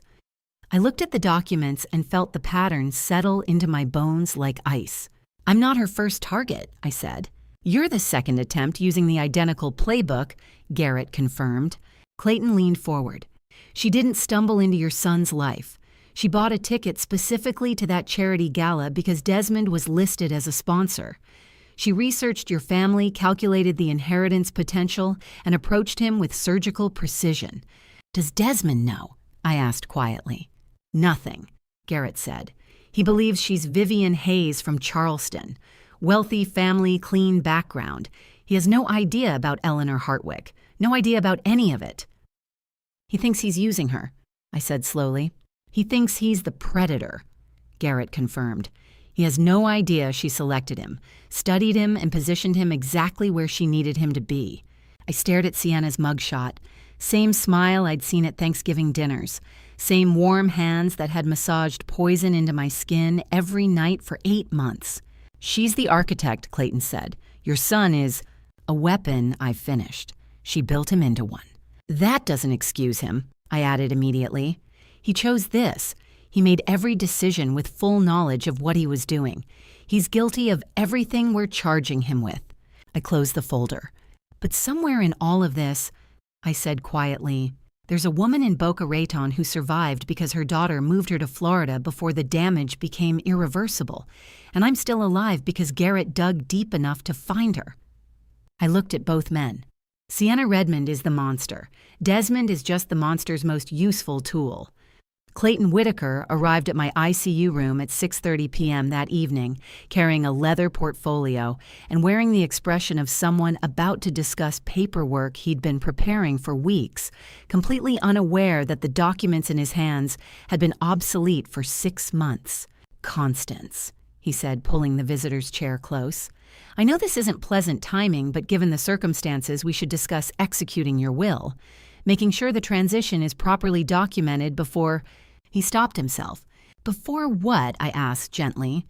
Before anything else happens, he finished quietly. I nodded. Of course. What do you need? Clayton opened the portfolio, pulled out several documents. These are the execution papers based on your current will, the one we drafted together in 2019. I've had them ready since... He paused. Since before your hospitalization, actually, part of standard estate management for high-value clients. Since before the poisoning, he meant. Clayton had been maintaining my estate documents while my son was researching how to make sure my autopsy wouldn't reveal the poison that was killing me. The IV pump beside my bed started beeping, sharp, insistent. A nurse entered within seconds. Young woman, evening shift. She silenced the alarm, checked the line, adjusted something I couldn't see. "Sorry for the interruption," she said, glancing at Clayton. "All set now." She left. Clayton waited until the door closed. Under the 2019 will, he continued, "Your estate is divided as follows: 60% to Desmond, 30% to medical research endowment in your late husband's name, 10% to various charities. The will is ironclad. No contest clauses. Everything documented." I listened to him lay out the terms of a document that no longer existed in any legal sense. "Given the attempted murder," Clayton said carefully, "we have grounds to challenge Desmond's inheritance under moral fitness clauses, but that would require litigation, months of court battles, public spectacle." He looked at me. "Unless you want to change the will now. We can draft new documents, disinherit him completely. It would be legally sound given the circumstances." I watched Clayton's face, saw the concern there, the protective instinct of an attorney who'd served my family for 25 years. He had no idea. None of them did. "Clayton," I said quietly, "before we go any further, I need to tell you something. Before I tell you what I did 6 months before the poisoning began, answer this. Should I have warned Desmond what I knew? Comment A for yes or B for no, and add one brief reason why you chose that. Please note what follows includes some fictionalized details for narrative impact, but the lesson behind it is real." "What is it?" Clayton asked. I took a breath. "The 2019 will you're holding," I said. "It's not my current will." Clayton blinked. "I'm sorry. I changed it. 6 months ago. January 2023. He stared at me. "You changed your will," he repeated slowly, "in January." "Yes, 6 months before the poisoning started." "No," I corrected gently. 6 months before I was hospitalized. The poisoning had already started. I just didn't know it yet." Clayton set down the portfolio carefully. "Constance," he said, "I'm your estate attorney. Why didn't you tell me?" "Because I used a different firm. Lawrence Sinclair's attorney in Miami, someone Desmond had never heard of and couldn't trace." Clayton's expression shifted from confusion to something sharper, understanding beginning to dawn. "Why?" he asked. "Because in January I received results from Boulder Medical Labs, a routine blood panel I'd ordered anonymously. They flagged a heavy metal trace, inconclusive, recommended further testing." I watched Clayton process this. "You knew," he said quietly. "You knew something was wrong." "I suspected," I corrected. "I didn't know it was thallium. I didn't know it was Desmond and Vivian, but I knew someone was doing something to me. And I knew that whoever it was would be expecting to inherit under the 2019 will." The evening shift security guard knocked on my door, opened it slightly. "Evening check, Mrs. Caldwell," he said, middle-aged man with kind eyes. "Everything all right in here?" "Fine, thank you," I said. He nodded to Clayton and closed the door. The reminder that my ICU room was now part of an active crime scene hung in the air. Clayton leaned forward. "What did you do?" "I disinherited Desmond completely. Put everything into a trust structure. Primary beneficiary Medical Research Foundation in my husband's name. Secondary beneficiary Vivian with strict conditions that void if she's convicted of any crime against me." Clayton's eyes widened. "You made Vivian the backup," he said, "knowing she was involved, suspecting she was involved." I said, "But yes, because I knew that if I was right about the poisoning, she'd be caught, and the crime conviction clause would void her inheritance automatically. Everything would default to the foundation." "How much?" Clayton asked. I met his gaze steadily. "Everything, the entire estate, every building, every account, every asset. Total value at time of execution, approximately $117 million. Clayton sat back in his chair. "Desmond has been trying to kill you," he said slowly, "for an inheritance that legally stopped existing 6 months ago. Yes, he's been embezzling funds, forging documents, bribing doctors, poisoning you for 8 months. For nothing," I finished. "Legally, he gets nothing." Clayton closed his eyes. Open them. The forged will he tried to file, he said. The one with your signature he practiced for months. It doesn't matter, because even if it were accepted, it would only replace the 2019, well, not the 2023 trust structure he doesn't know exists. Correct. He accelerated the timeline. Clayton said, realization dawning. He must have somehow learned about the Boulder lab result. That's why the poisoning intensified. He was trying to kill you before you could act on what you'd discovered. But I'd already acted, I said quietly. 3 months before he ramped up the dosage, I'd already stripped him of every dollar he was killing me to claim. Clayton stared at the portfolio in his lap, the documents that meant nothing. Where is the new will? He asked. Lawrence Sinclair's firm, Miami, sealed in their vault. Copies with 3 separate trustees. Ironclad, filed, legal. Does Desmond know? Not yet. Clayton looked up at me. When were you planning to tell him? I smiled. It wasn't a kind smile. Tomorrow morning, I said. You're going to serve him with formal notice. The letter's been sealed and waiting in Lawrence's vault since January.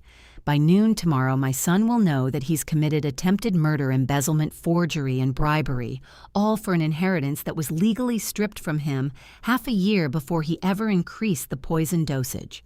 Clayton sat very still. Then slowly he started to smile. He murdered you for absolutely nothing, Clayton said. Yes, I confirmed. He did. Garrett called at 8:47 a.m. The courier just rang his doorbell. I was in my ICU bed tablet propped on the bedside table. Garrett had set up a secure feed from the surveillance camera across the street from Desmond's Highlands Ranch residence. I watched the screen. A courier in a blue uniform, clipboard, large manila envelope with certified mail stickers. Desmond answered the door. Even through the grainy camera footage, I could see he was still in pajamas, hair disheveled. He'd clearly just woken up. He signed for the envelope. Close the door. Garrett's voice came through my phone.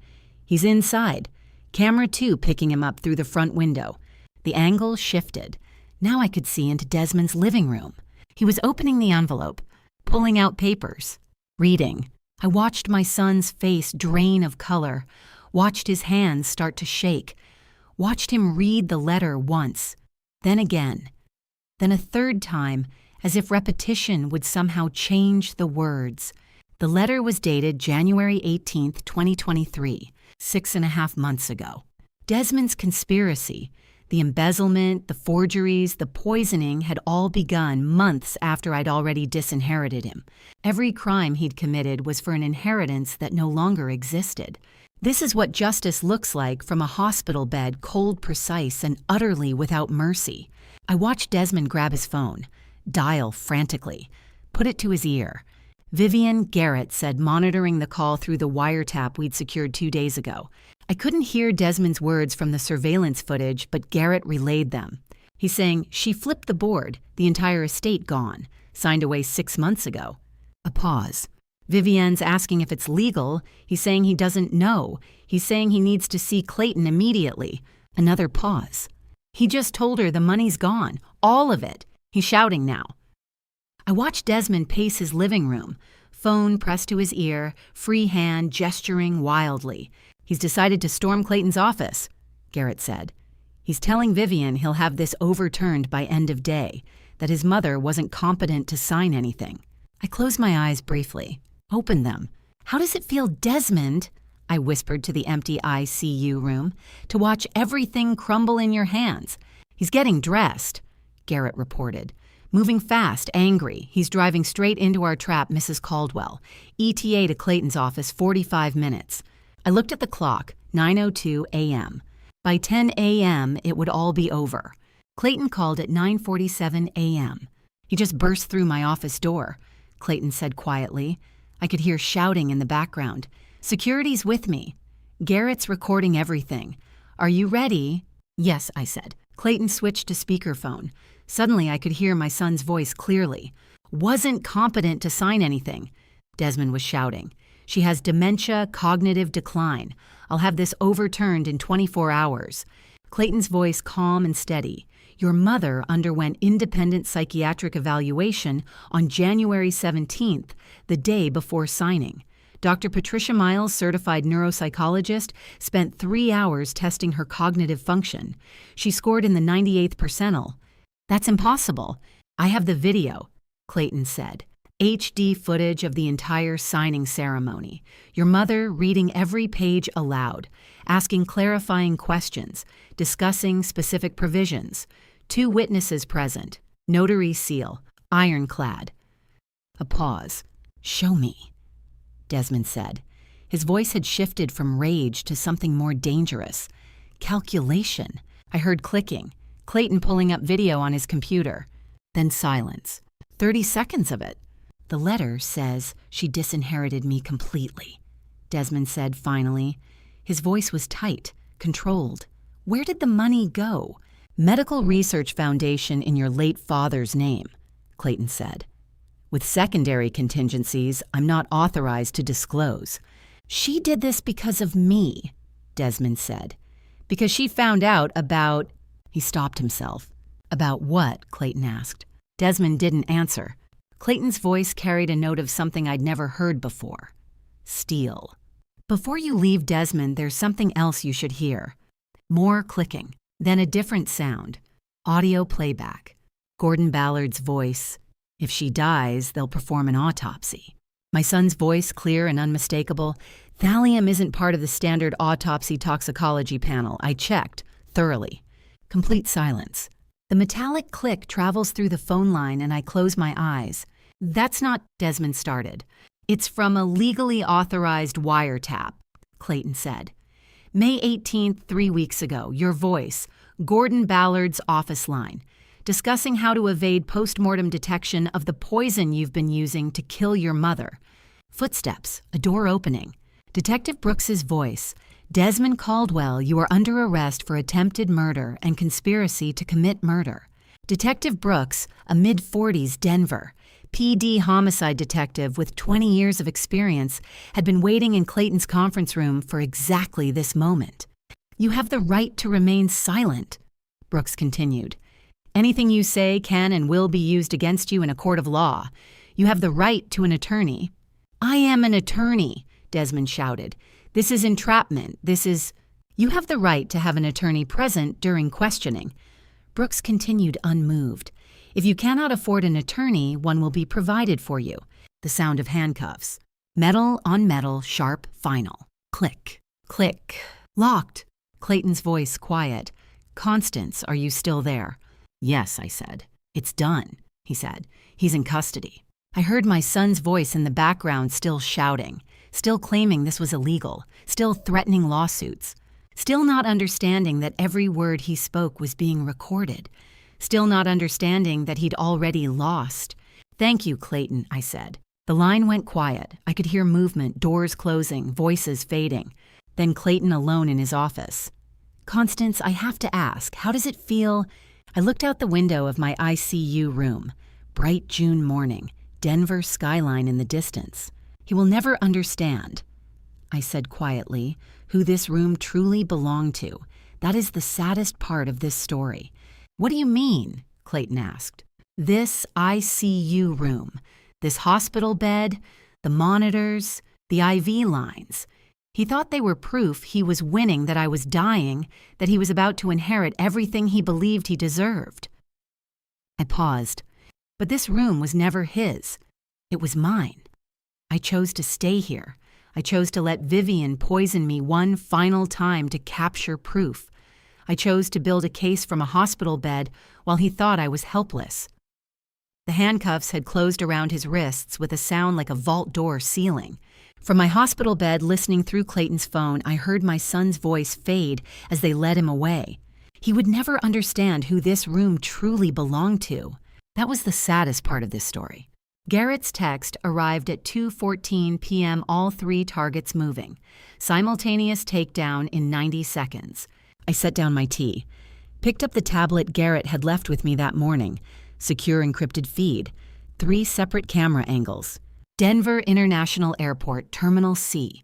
Gordon Ballard's financial planning office downtown. Denver Police Headquarters lobby. 90 seconds. I watched all 3 screens. At the airport, Vivian stood at the Lufthansa check-in counter. Elegant coat, designer luggage, passport in hand. Sienna Redmond's passport I would learn later. Her real name.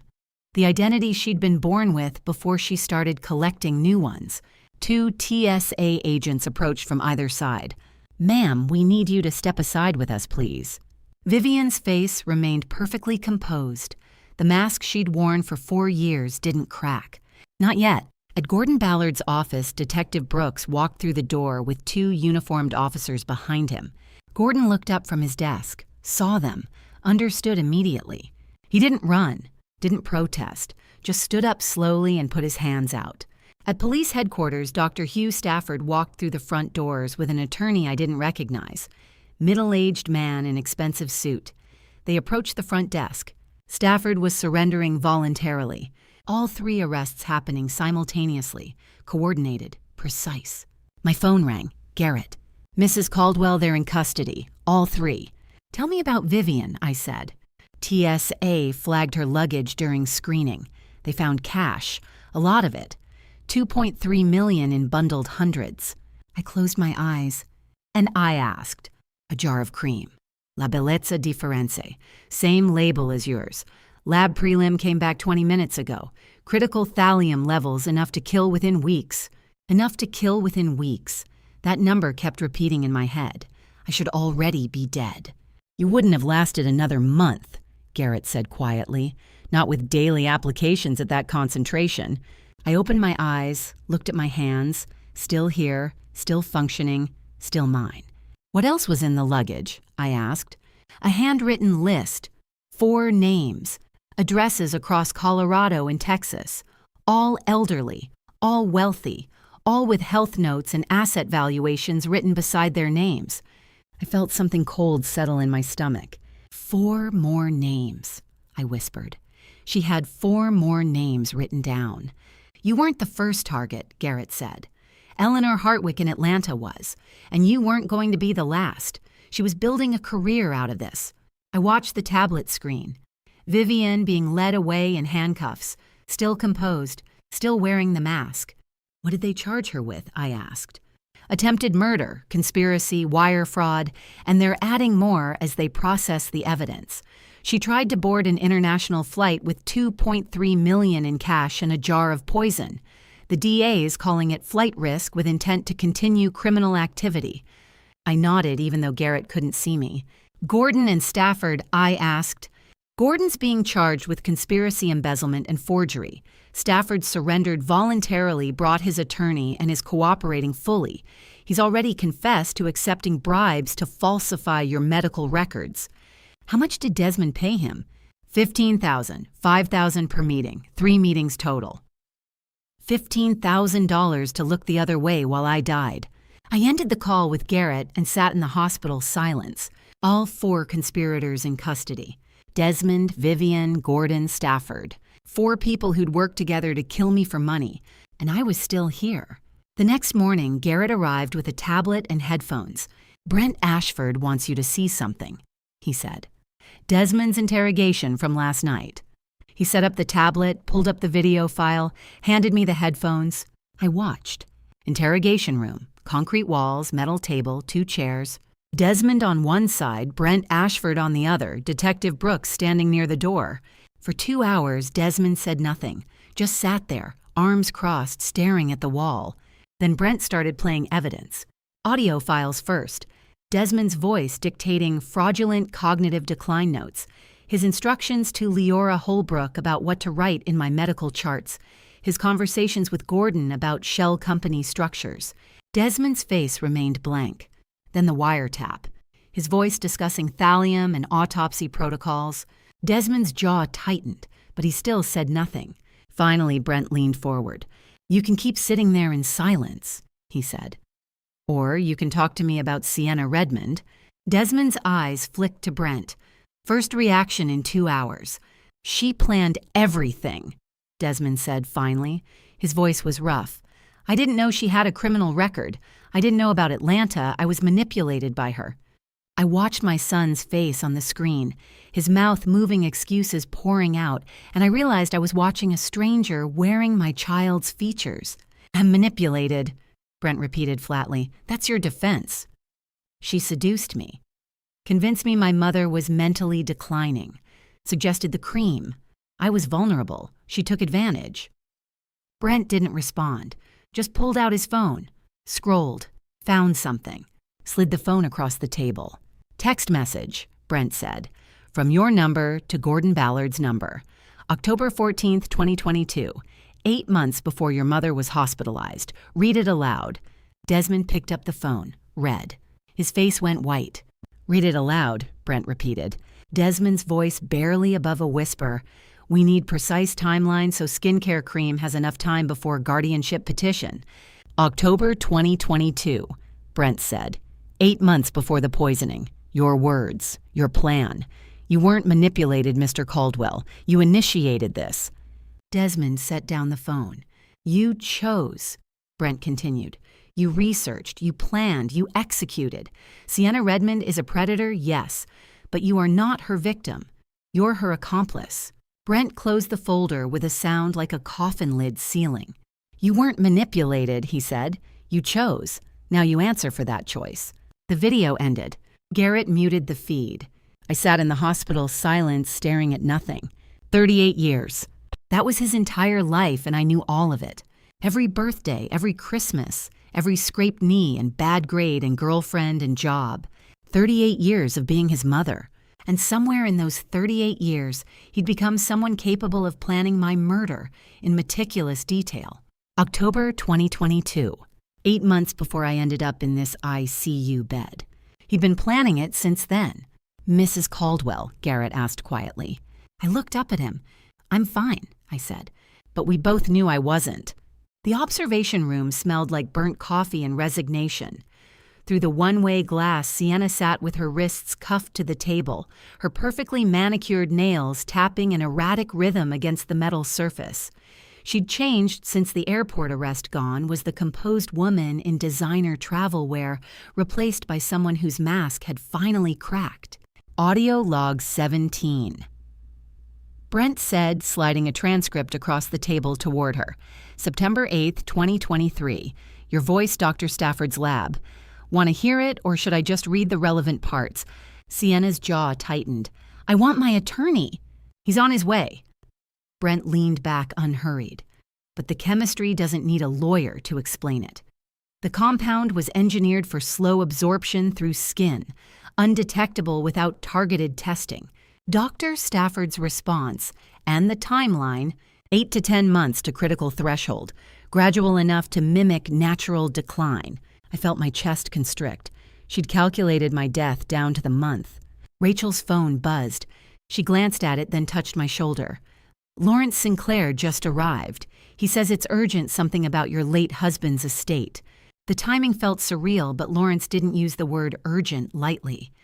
I followed Rachel down the corridor to a small conference room where Lawrence stood with a brown leather portfolio, his expression grave. "Constance." He set the portfolio on the table between us. "I need you to sit down." "I've been sitting for 3 days," I said, but I sat anyway. Lawrence opened the portfolio and withdrew a document, its pages yellowed at the edges, the typeface distinctly pre-digital. "June 4th, 2019, 2 years before your husband passed. He had me draft a 4th trust separate from the primary estate, separate from the provisions you know about." My pulse stuttered. "A 4th trust?" 22 million held in a Cayman structure released only under specific conditions. His finger traced down to a highlighted clause. "If any family member poses a credible threat to your life or safety, this trust activates. Full distribution to you unrestricted." The words blurred. He didn't know this specifically would happen, Lawrence said carefully. "But he told me once that wealth changes people, that he wanted you protected no matter what, even from family." I stared at the signature at the bottom, my husband's distinctive slanted script, the same signature I'd seen on birthday cards and love letters, and the deed to our first home. He'd been gone 32 years, but somehow he'd still found a way to catch me. The Cayman trustee received notification when the FBI filed charges. Lawrence continued. The funds transferred this morning, $22.4 million after growth. It's yours, Constance. Rachel stepped back, giving us space, but I saw her eyes widen fractionally. I touched the paper, felt the texture of decades-old decisions made by a man who'd loved me enough to anticipate my destruction. He set this up 6 months before he died. He was already sick, Lawrence said softly. He knew time was short. This was one of the last things he arranged. The grief hit differently than I expected, not sharp, but warm, complicated. My husband had died when Desmond was in his 30s, when Theodora wasn't even born yet. He'd never known what his son would become, but he'd protected me from it anyway. I spent 2 years thinking I was losing my mind, I said. I thought I'd failed him, failed our son. You survived, Lawrence said. That's what he wanted. That's what this ensures. Rachel's radio crackled. Brent's voice came through. Sienna just confessed. Full statement. She wants a deal. I looked up at Lawrence, then at Rachel. What kind of deal? Testimony against Desmond, Rachel said, reading the message on her phone. Everything. The planning, the financing, the target list. She's giving us all of it.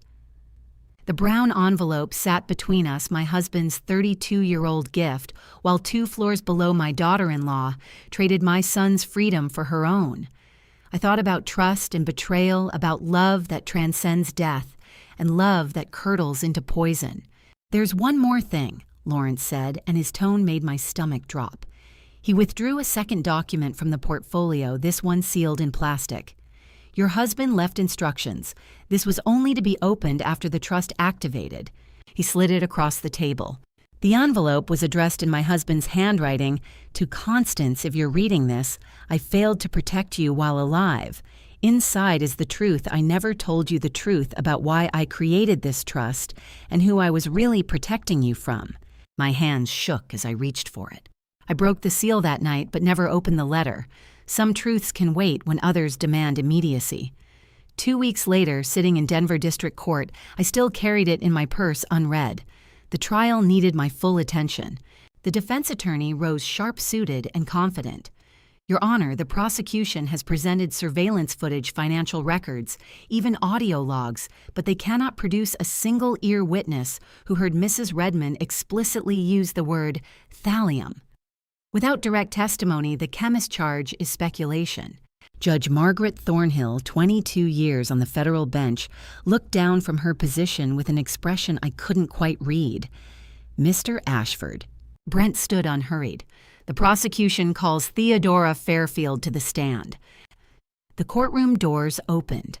Theodora walked in, wearing a navy dress, her long brown hair pulled back, looking younger than her 14 years, but moving with purpose.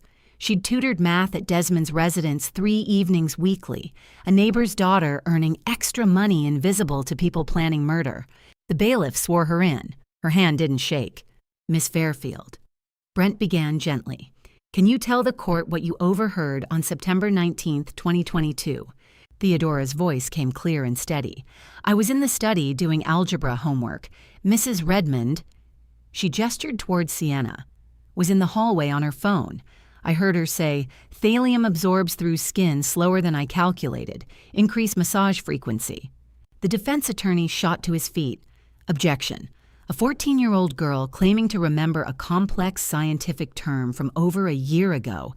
I remember it exactly, Theodora said, turning to face him directly, because I didn't know what thallium meant, so I Googled it that night. The courtroom went absolutely still. You Googled it. The defense attorney repeated, his tone dripping skepticism. How convenient. Are you certain you remember such a complex word accurately? Young lady. Theodora reached into her pocket and withdrew her phone. Yes, sir, because I still have the screenshot. Brent approached the bench with a tablet. Your Honor, Defense Counsel, this is a certified forensic report from the FBI's Digital Evidence Lab. The screenshot shows a Google search for "What is thallium?" time-stamped September 19, 2022, 9:47 p.m., exactly 12 minutes after Miss Fairfield's tutoring session ended. A child. They were undone by a curious child who Googled a word she didn't understand. Judge Thornhill examined the documents. The metadata, authenticated, Brent said. Unfakeable. The screenshot includes phone battery percentage, Wi-Fi, network notification previews, all consistent with Miss Fairfield's device and location that night. I watched Sienna's face from across the courtroom. For 1 second, just one, the stone mask cracked. Her jaw tightened. Her eyes widened fractionally, and everyone in that room witnessed it. The defense attorney tried 3 more approaches. Each one collapsed against the simple fact of a curious teenager preserving evidence without knowing it mattered. The prosecution rests, Brent said. The jury deliberated for 3 hours and 17 minutes. I sat in the hallway with Clayton, neither of us speaking much. Rachel brought coffee I didn't drink. Garrett checked his phone obsessively. Theodora sat with her parents doing homework like this was just another Tuesday. When the bailiff called us back, the courtroom felt different, heavier, more final. Judge Thornhill's voice cut through the silence. The jury has reached a verdict on all counts for all defendants. Desmond Caldwell, please rise. My son stood. His suit fit perfectly. His expression remained neutral, but I saw his hands grip the table edge. On the charge of attempted first-degree murder, the jury finds you guilty. On the charges of embezzlement, wire fraud, conspiracy to commit elder financial exploitation, and racketeering, guilty on all counts. You are hereby sentenced to 28 years in federal prison without possibility of parole for 15 years. 28 years. My son will be 66 years old when he walks free. Sienna Redmond rise. Sienna stood with her back straight, her face empty. Guilty on all counts. 25 years federal imprisonment followed by permanent deportation to Canada and lifetime ban from United States territory. Additional federal identity fraud charges will be processed separately. Judge Thornhill continued through the remaining defendants without pause. Gordon Ballard, 9 years federal prison and permanent disbarment from legal practice in all 50 states. Gordon's head dropped. The man who'd hidden stolen funds in phantom invoices couldn't meet anyone's eyes. Dr. Hugh Stafford, 6 years federal prison and total revocation of medical licenses. You are permanently barred from practicing medicine or pharmacy in any capacity. Dr. Stafford nodded once as if he'd expected nothing less. Leora Holbrook, in recognition of your cooperation and protected witness testimony, the prosecution's recommendation for full immunity is granted. You are free to go. Leora's shoulders sagged with relief. The gavel hadn't fallen yet. Judge Thornhill surveyed the courtroom, her gaze settling briefly on each defendant, then on me. This court has witnessed one of the most calculated, prolonged attempts at matricide in Colorado judicial history. The exploitation of trust, the weaponization of care, the cold precision of the planning. These factors have been weighed in sentencing. The victims of financial fraud will receive restitution through asset seizure and recovery. Mrs. Caldwell, you have the court's recognition that justice, while delayed, has been served. She lifted the gavel. This court is adjourned. The strike of wood against wood echoed through absolute silence. Bailiffs moved forward. Desmond's wrists disappeared into handcuffs. Sienna didn't look at me as they led her away. Gordon walked with his head down. Dr. Stafford moved like a man already gone. I remained seated, watching my son's back as he disappeared through the side door that led to the holding cells. 38 years I'd known him. 38 years of birthdays and graduations and Christmas mornings, and it ended with the click of handcuffs and a door closing. Clayton sat beside me, saying nothing. He understood when silence was the only appropriate response. The courtroom emptied around us. Press rushed out to file stories. Spectators dispersed. Theodora left with her parents already discussing dinner plans. Finally, I turned to Clayton. 117 million, I said quietly. It's time to announce it. He nodded once. When? Tomorrow. While the verdict is still news. While people are still paying attention. I stood gathering my purse, feeling the weight of the unread letter still tucked inside. We turn this into something that lasts. Clayton stood with me. The foundation, everything I said. The foundation, the recovery, the purpose, all of it. Tomorrow we stop being victims and start building legacy. We walked out of the courtroom together, leaving behind the place where justice had finally absolutely been delivered.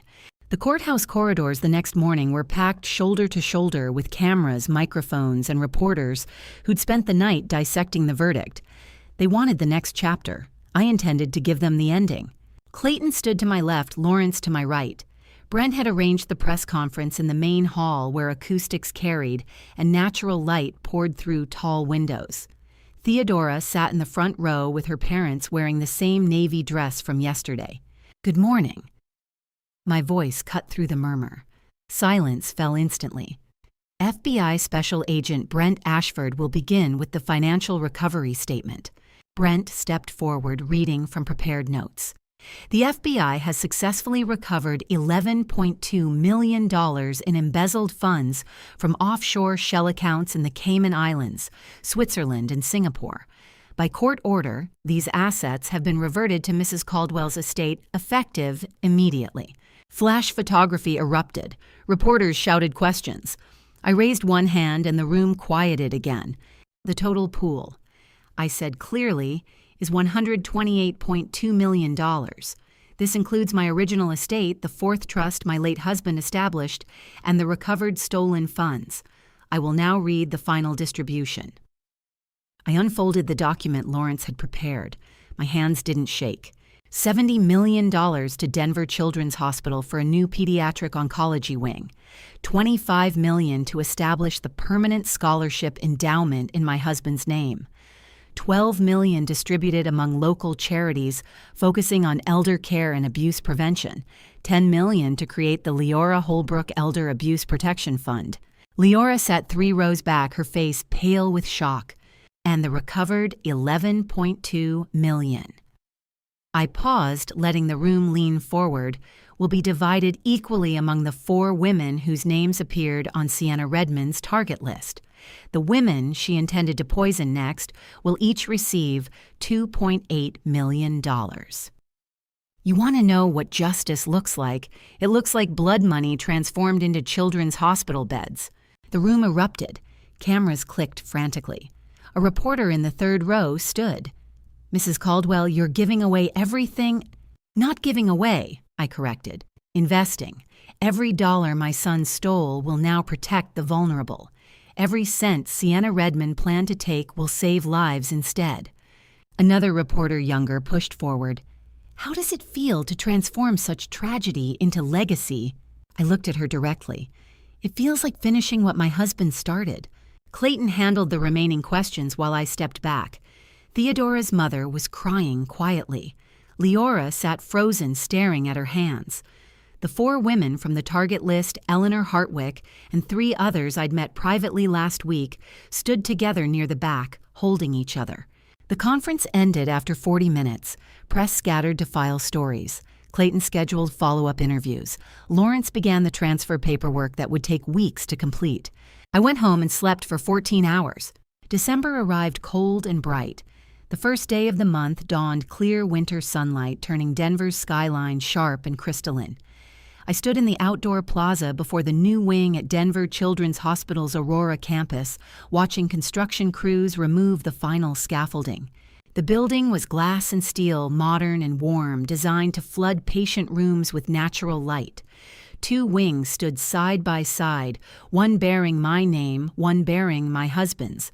Constance Hayes Wing, Robert Hayes Wing, etched in glass 3 feet tall. Dr. Celeste Mercer, the hospital's chief medical officer, had overseen the entire expansion project. She stood beside me now in a wool coat, her silver hair pulled back, reviewing the dedication ceremony schedule. "We'll start at 10, she said. Ribbon-cutting brief remarks, then the first patient transfer. A 7-year-old girl from the old oncology ward.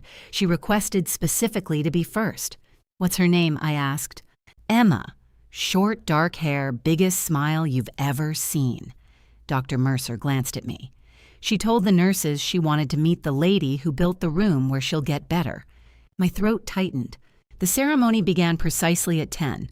Crowds gathered, hospital staff, donors, media families with children in wheelchairs wrapped in blankets against the cold. Clayton stood beside me. Theodora held my hand. Leora had come standing quietly near the back with Lawrence. Dr. Mercer handed me oversized scissors. The red ribbon stretched across the entrance, bright against steel and glass. "Mrs. Caldwell, would you like to say a few words?" I looked at the faces watching me. Some I knew, most I didn't. Children who would sleep in rooms bought with recovered stolen money. Parents who would keep vigil in chairs funded by conspiracy's collapse. "My husband began building this in 1994. I said simply, "I am merely finishing what he started." I cut the ribbon. It fell in two perfect halves. The first child wheels through doors built with money meant to kill me, and I realized this is what resurrection looks like. Emma came through the plaza in a wheelchair pushed by a nurse, bundled in a purple coat, her short dark hair barely covering her ears from chemotherapy. Her smile was exactly as described, brilliant, unstoppable, alive. She waved at the crowd. People applauded. Camera shutters clicked. As she rolled past, Emma looked up at me. "Thank you for my room." "You're welcome," I managed.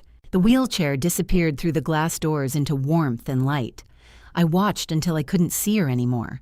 Theodora's small hand squeezed mine tightly. "Do you think Grandpa knows?" she whispered. I looked up at the glass facade where winter sun caught the etched letters of my husband's name beside mine. Two wings standing side by side, exactly as we once stood. He'd started this in 1994, 30 years ago, 6 months before he died. He'd known somehow that protection required more than trusts and legal documents it required, building things that would outlast the people who tried to destroy them. "Yes," I told Theodora, my voice steady. "I'm certain he does." We stood together in December, cold-watching children wheel through doors into rooms flooded with light, and I understood finally what my husband had been trying to tell me across 3 decades. Love doesn't end when the person dies. It transforms. It builds. It protects, long after the hands that created it have turned to dust. The glass reflected our faces. Mine, Theodora's, Clayton's, all the gathered witnesses to this particular ending and beginning. Behind us, the city stretched out under clear winter sky. Ahead, through transparent walls, children laughed in hallways that would never have existed without betrayal forcing my hand. Justice isn't always about punishment. Sometimes it's about making sure the destruction creates something that refuses to die. 6 months later, the television in my home office announced Colorado's new Attorney General. I set down my tea and turned up the volume. Brent Ashford stood at a podium in downtown Denver, flanked by state officials and supporters. His victory had been decisive, 53% in a 4-way race. The camera captured him mid-speech, confident and polished. This election was about accountability. He said, his voice carrying the same measured authority I remembered from the courtroom. About proving our legal system functions exactly as intended, protecting the vulnerable and holding predators accountable. The massive elder abuse prosecution we concluded this year demonstrated that no amount of wealth or family connection places anyone above the law. Applause filled the convention center. Brent nodded, accepting it. He never said my name. Not once in the entire 15-minute speech. The case became the prosecution.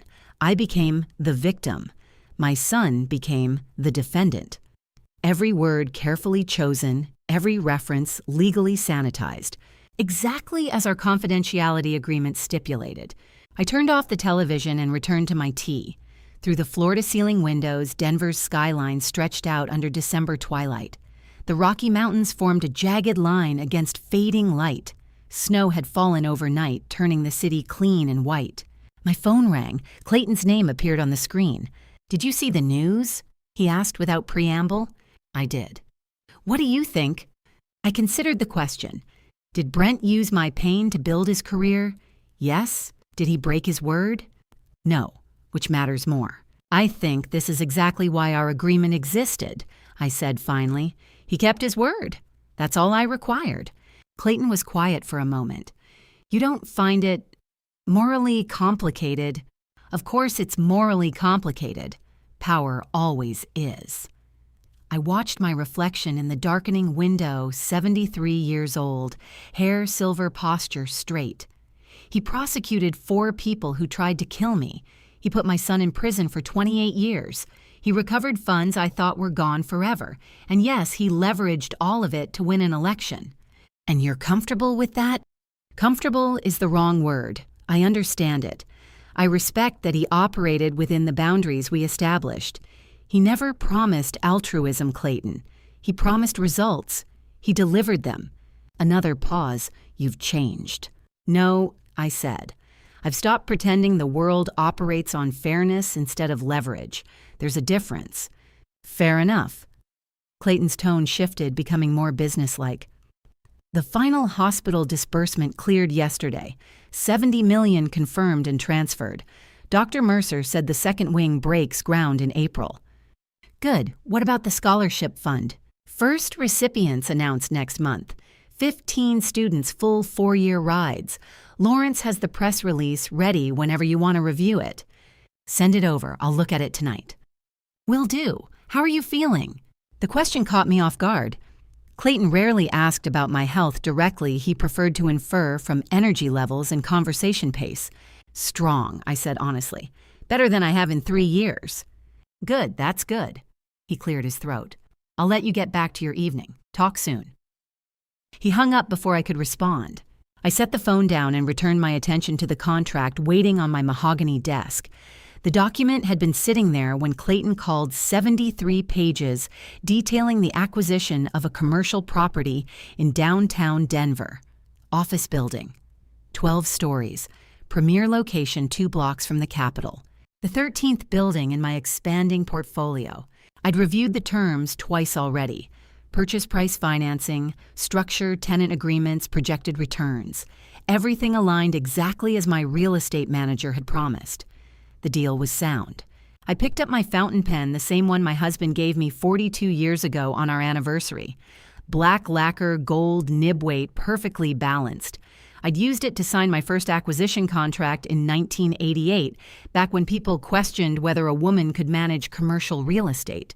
The fountain pen is the same one I used to sign my first acquisition in 1988. Some instruments of power never dull. I turned to the signature page and read the final paragraph. The undersigned hereby agrees to the terms stated herein and commits to the purchase of the property known as 1847 Broadway, Denver, Colorado, for the sum of $18 million. $18 million. I'd been unconscious in a hospital when this deal started moving through preliminary negotiations. I'd been testifying against my son when the inspection reports came back. I'd been cutting ribbons at a children's hospital when the final appraisals were completed. The business hadn't stopped. My team hadn't waited for permission. They'd kept moving because that's what I'd trained them to do.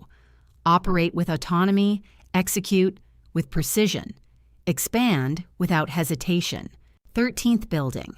The portfolio had grown even while I recovered. I placed the pen tip against paper and signed Constance Caldwell. The motion was automatic muscle memory from 3.5 decades of signing documents that mattered. Contracts, deeds, estate plans, medical directives, court filings, foundation charters. My son had tried to steal my signature, tried to forge my name on documents that would empty my accounts and transfer my power. He'd believed that controlling my assets meant controlling me. He'd been wrong. Assets are tools. Power is earned. Identity is built from decisions made over decades, from reputation cultivated through consistent action, from authority that exists whether or not anyone tries to take it. For 35 years, I had been the one who signed every vital document that moved through my life. I had built companies, managed estates, directed investments, shaped outcomes. That fundamental truth hadn't changed when my son put poison in cream. It hadn't changed when I lost my memory or my balance or my certainty. It had only clarified. I set down the pen and watched the ink dry on my signature, steady, unmistakable, unchanged. The document joined the stack of completed contracts my assistant would file tomorrow. The 13th building would close escrow in 45 days.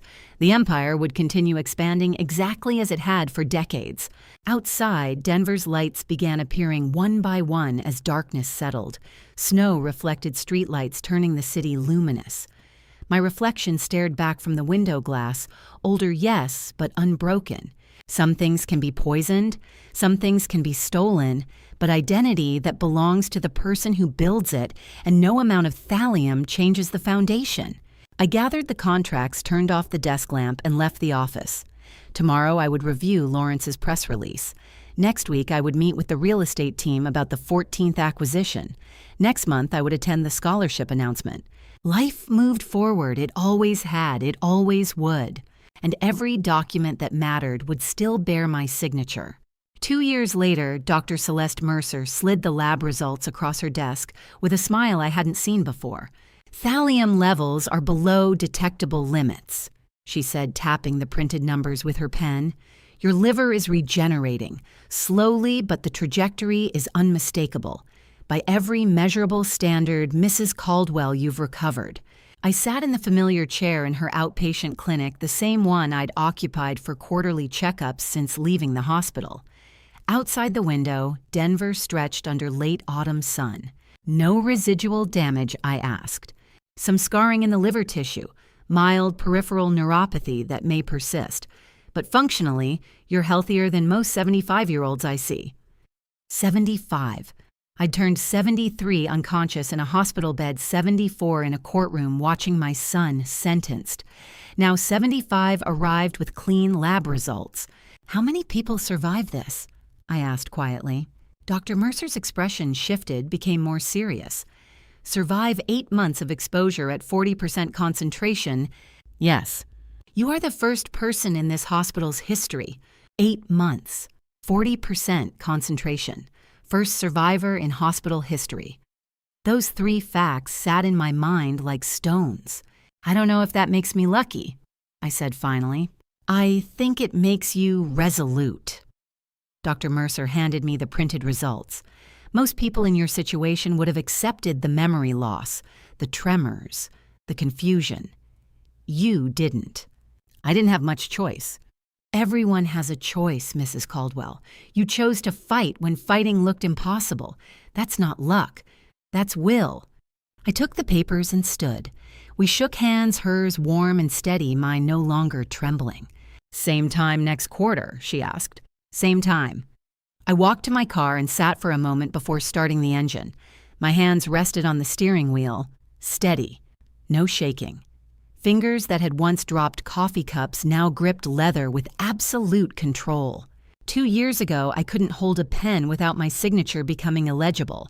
Now I signed contracts, wrote checks for foundation donations, the physical manifestation of power reclaimed.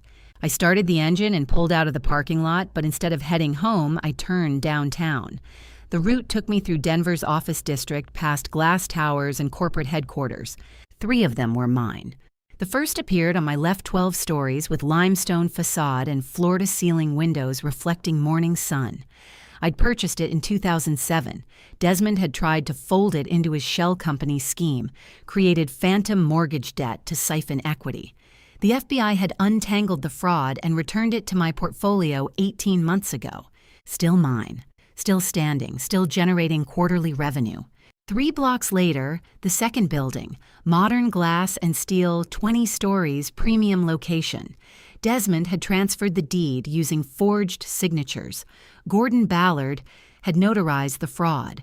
The courts reversed the transfer, and the building came back carrying 2 years of accumulated rental income that went straight into the scholarship fund. The buildings are glass and steel proof that some things cannot be poisoned, cannot be stolen, cannot be destroyed by those who think inheritance means entitlement. The third sat on the corner of 17th and Larimer, an Art Deco landmark I'd restored in the 90s. Desmond had mortgaged it 3 times through different shell companies, layering debt until the equity looked worthless on paper. Lawrence had spent 9 months unwinding the fraud. The building emerged clean last spring, its value restored. I slowed at the red light and looked up at the facade. Geometric patterns carved in stone windows catching clouds and reflecting them like mirrors. The building had stood for 90 years. It would stand for 90 more. Desmond had believed that controlling assets meant controlling me, that if he could steal the buildings, forge the signatures, empty the accounts, he could make me disappear. erase me from my own life and step into the space I'd occupied. He'd been catastrophically wrong. Assets can be recovered. Signatures can be authenticated. Fraud can be prosecuted and reversed. But identity exists independent of property. I was Constance Caldwell, whether I owned 3 buildings or 30, whether my accounts held millions or nothing. My son had confused the symbols of power with power itself. The light turned green. I drove past the 3rd building and felt something settle in my chest that hadn't been there in 2 years. A sense of permanence, of weight, of things that couldn't be moved by poison or theft or betrayal. Still mine, still standing. I kept driving toward the house, watching Denver pass through clean windows, gripping the wheel with hands that no longer shook. The city looked the same as 3 years ago, but I moved through it differently now, not as someone fighting to survive, but as someone who had survived and chosen what came next. Chosen what? Recovery wasn't just about thallium levels dropping below detection or liver tissue regenerating. It was about reclaiming the space I'd always occupied, the identity I'd built over 7 decades, the power that existed because I'd earned it and maintained it and refused to surrender it even when surrender looked inevitable. The house appeared ahead, set back from the street behind old trees that had lost their leaves for winter. Home. The place I'd defended without knowing I was defending it. I pulled into the driveway and turned off the engine. Inside on my desk, a letter waited. It had arrived 3 days ago, forwarded from the federal prison where my son would spend the next 26 years. I hadn't opened it yet. I sat in the car looking at the house through the windshield. Clean windows, intact doors. Security system I'd upgraded after the trial. Everything exactly as it should be. Exactly as I'd maintained it through 3 decades of marriage, 2 decades of widowhood, and 2 years of recovery from attempted murder. The letter sat inside waiting for a decision I hadn't made. I gathered my purse and the lab results and stepped out into November cold. The air smelled like coming snow. My breath formed clouds. I walked to the front door with steady steps, unlocked it with steady hands, and entered the space that had always been mine. The letter lay on my mahogany desk in the home office exactly where I'd left it 3 days ago. Prison envelope, federal postmark, my name written in handwriting I'd known for 38 years. Desmond's first communication since the trial ended. I stood in the doorway looking at it. All the physical recovery meant nothing if I couldn't answer one simple question. Did I want to know what my son had to say after 2 years of silence? The answer wasn't simple at all. The envelope sat on my desk that morning, addressed but unsealed, waiting for a decision I'd already made. Not his letter, mine. I'd spent 3 days staring at the prison envelope with Desmond's handwriting before realizing I didn't need to read what he had to say. His letter sat in the drawer, now unopened. It would stay there. But I needed to write my own, not for him, for me. The home office filled with early morning light. My teacup sat beside the fax machine, steam rising in slow spirals. I'd pulled out cream stationery with my monogram at the top. The fountain pen rested in my hand, familiar weight settling into place. I began writing.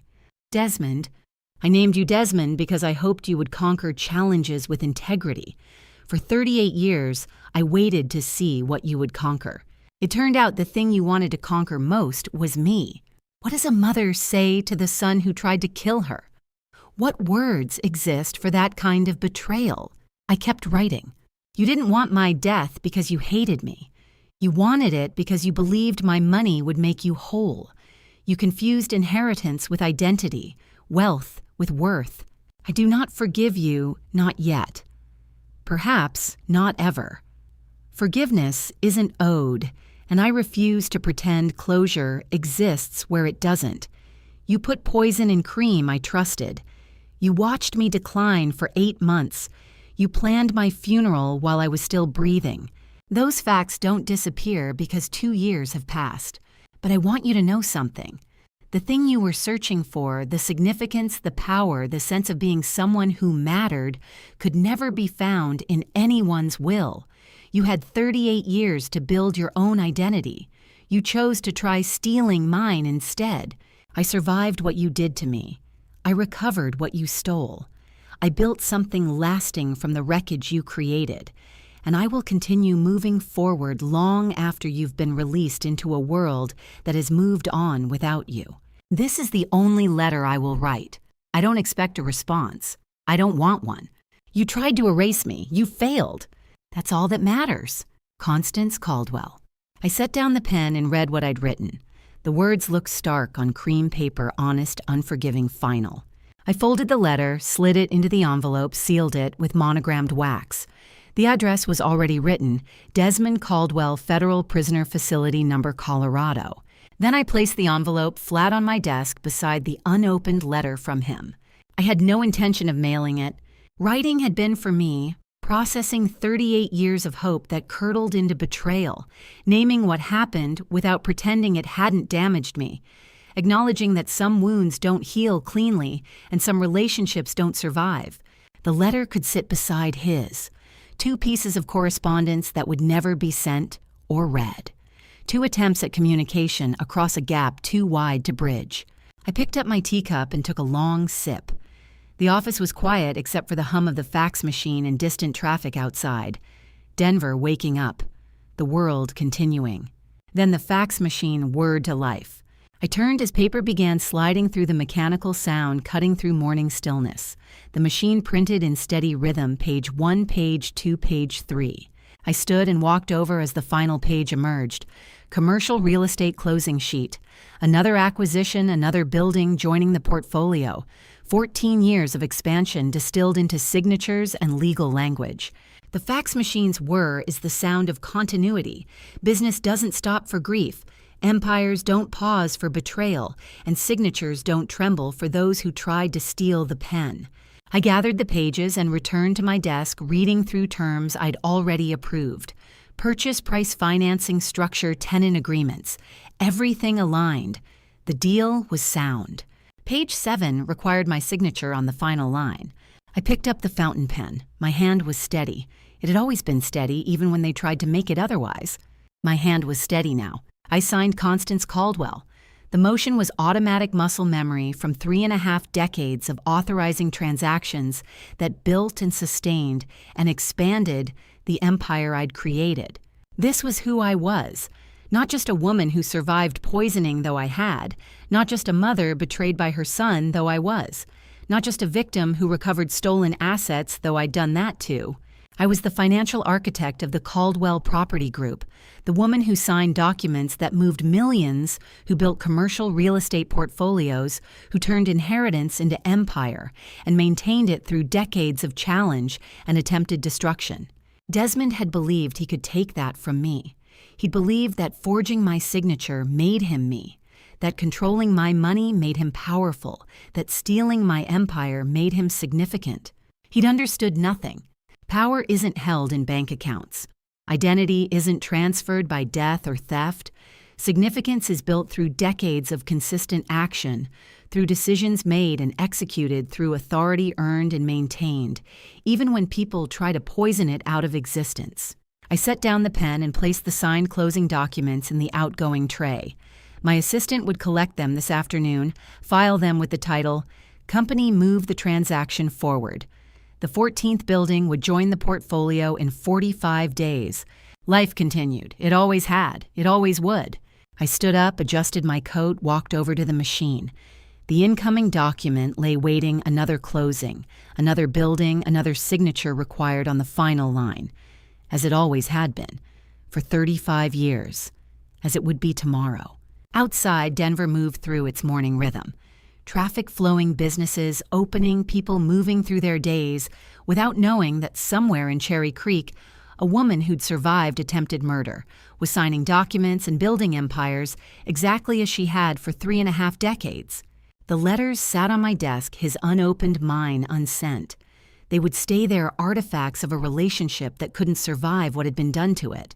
But the signature on the closing documents was fresh ink still drying, joining thousands of others I'd made across 35 years. I am the financial architect of the Caldwell Property Group. I have never stopped driving.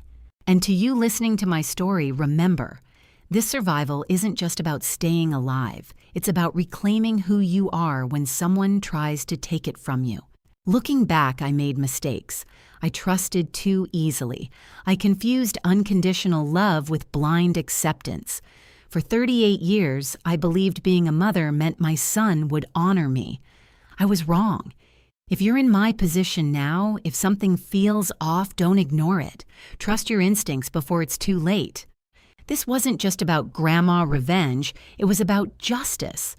When family betrays you, you learn that power doesn't come from wealth or age. It comes from refusing to surrender, even when your hands tremble. I believe God gave me strength when I had none left. The lesson isn't that grandma revenge tastes sweet, it's that you're never too old or too sick to fight back with truth. Your voice still matters. I'd love to hear your thoughts in the comments. Have you ever faced betrayal from someone you trusted completely? What would you have done differently? If this story resonated with you, please share it with someone who needs to hear it. And if you want more stories like this, subscribe to Her Family Revenge. Your support keeps these stories alive. Thank you for staying until the very end. Your time means everything to me. One final note, this story contains fictionalized elements added for reflection and storytelling. What matters most is the message that you are never powerless, no matter what age or circumstance you face.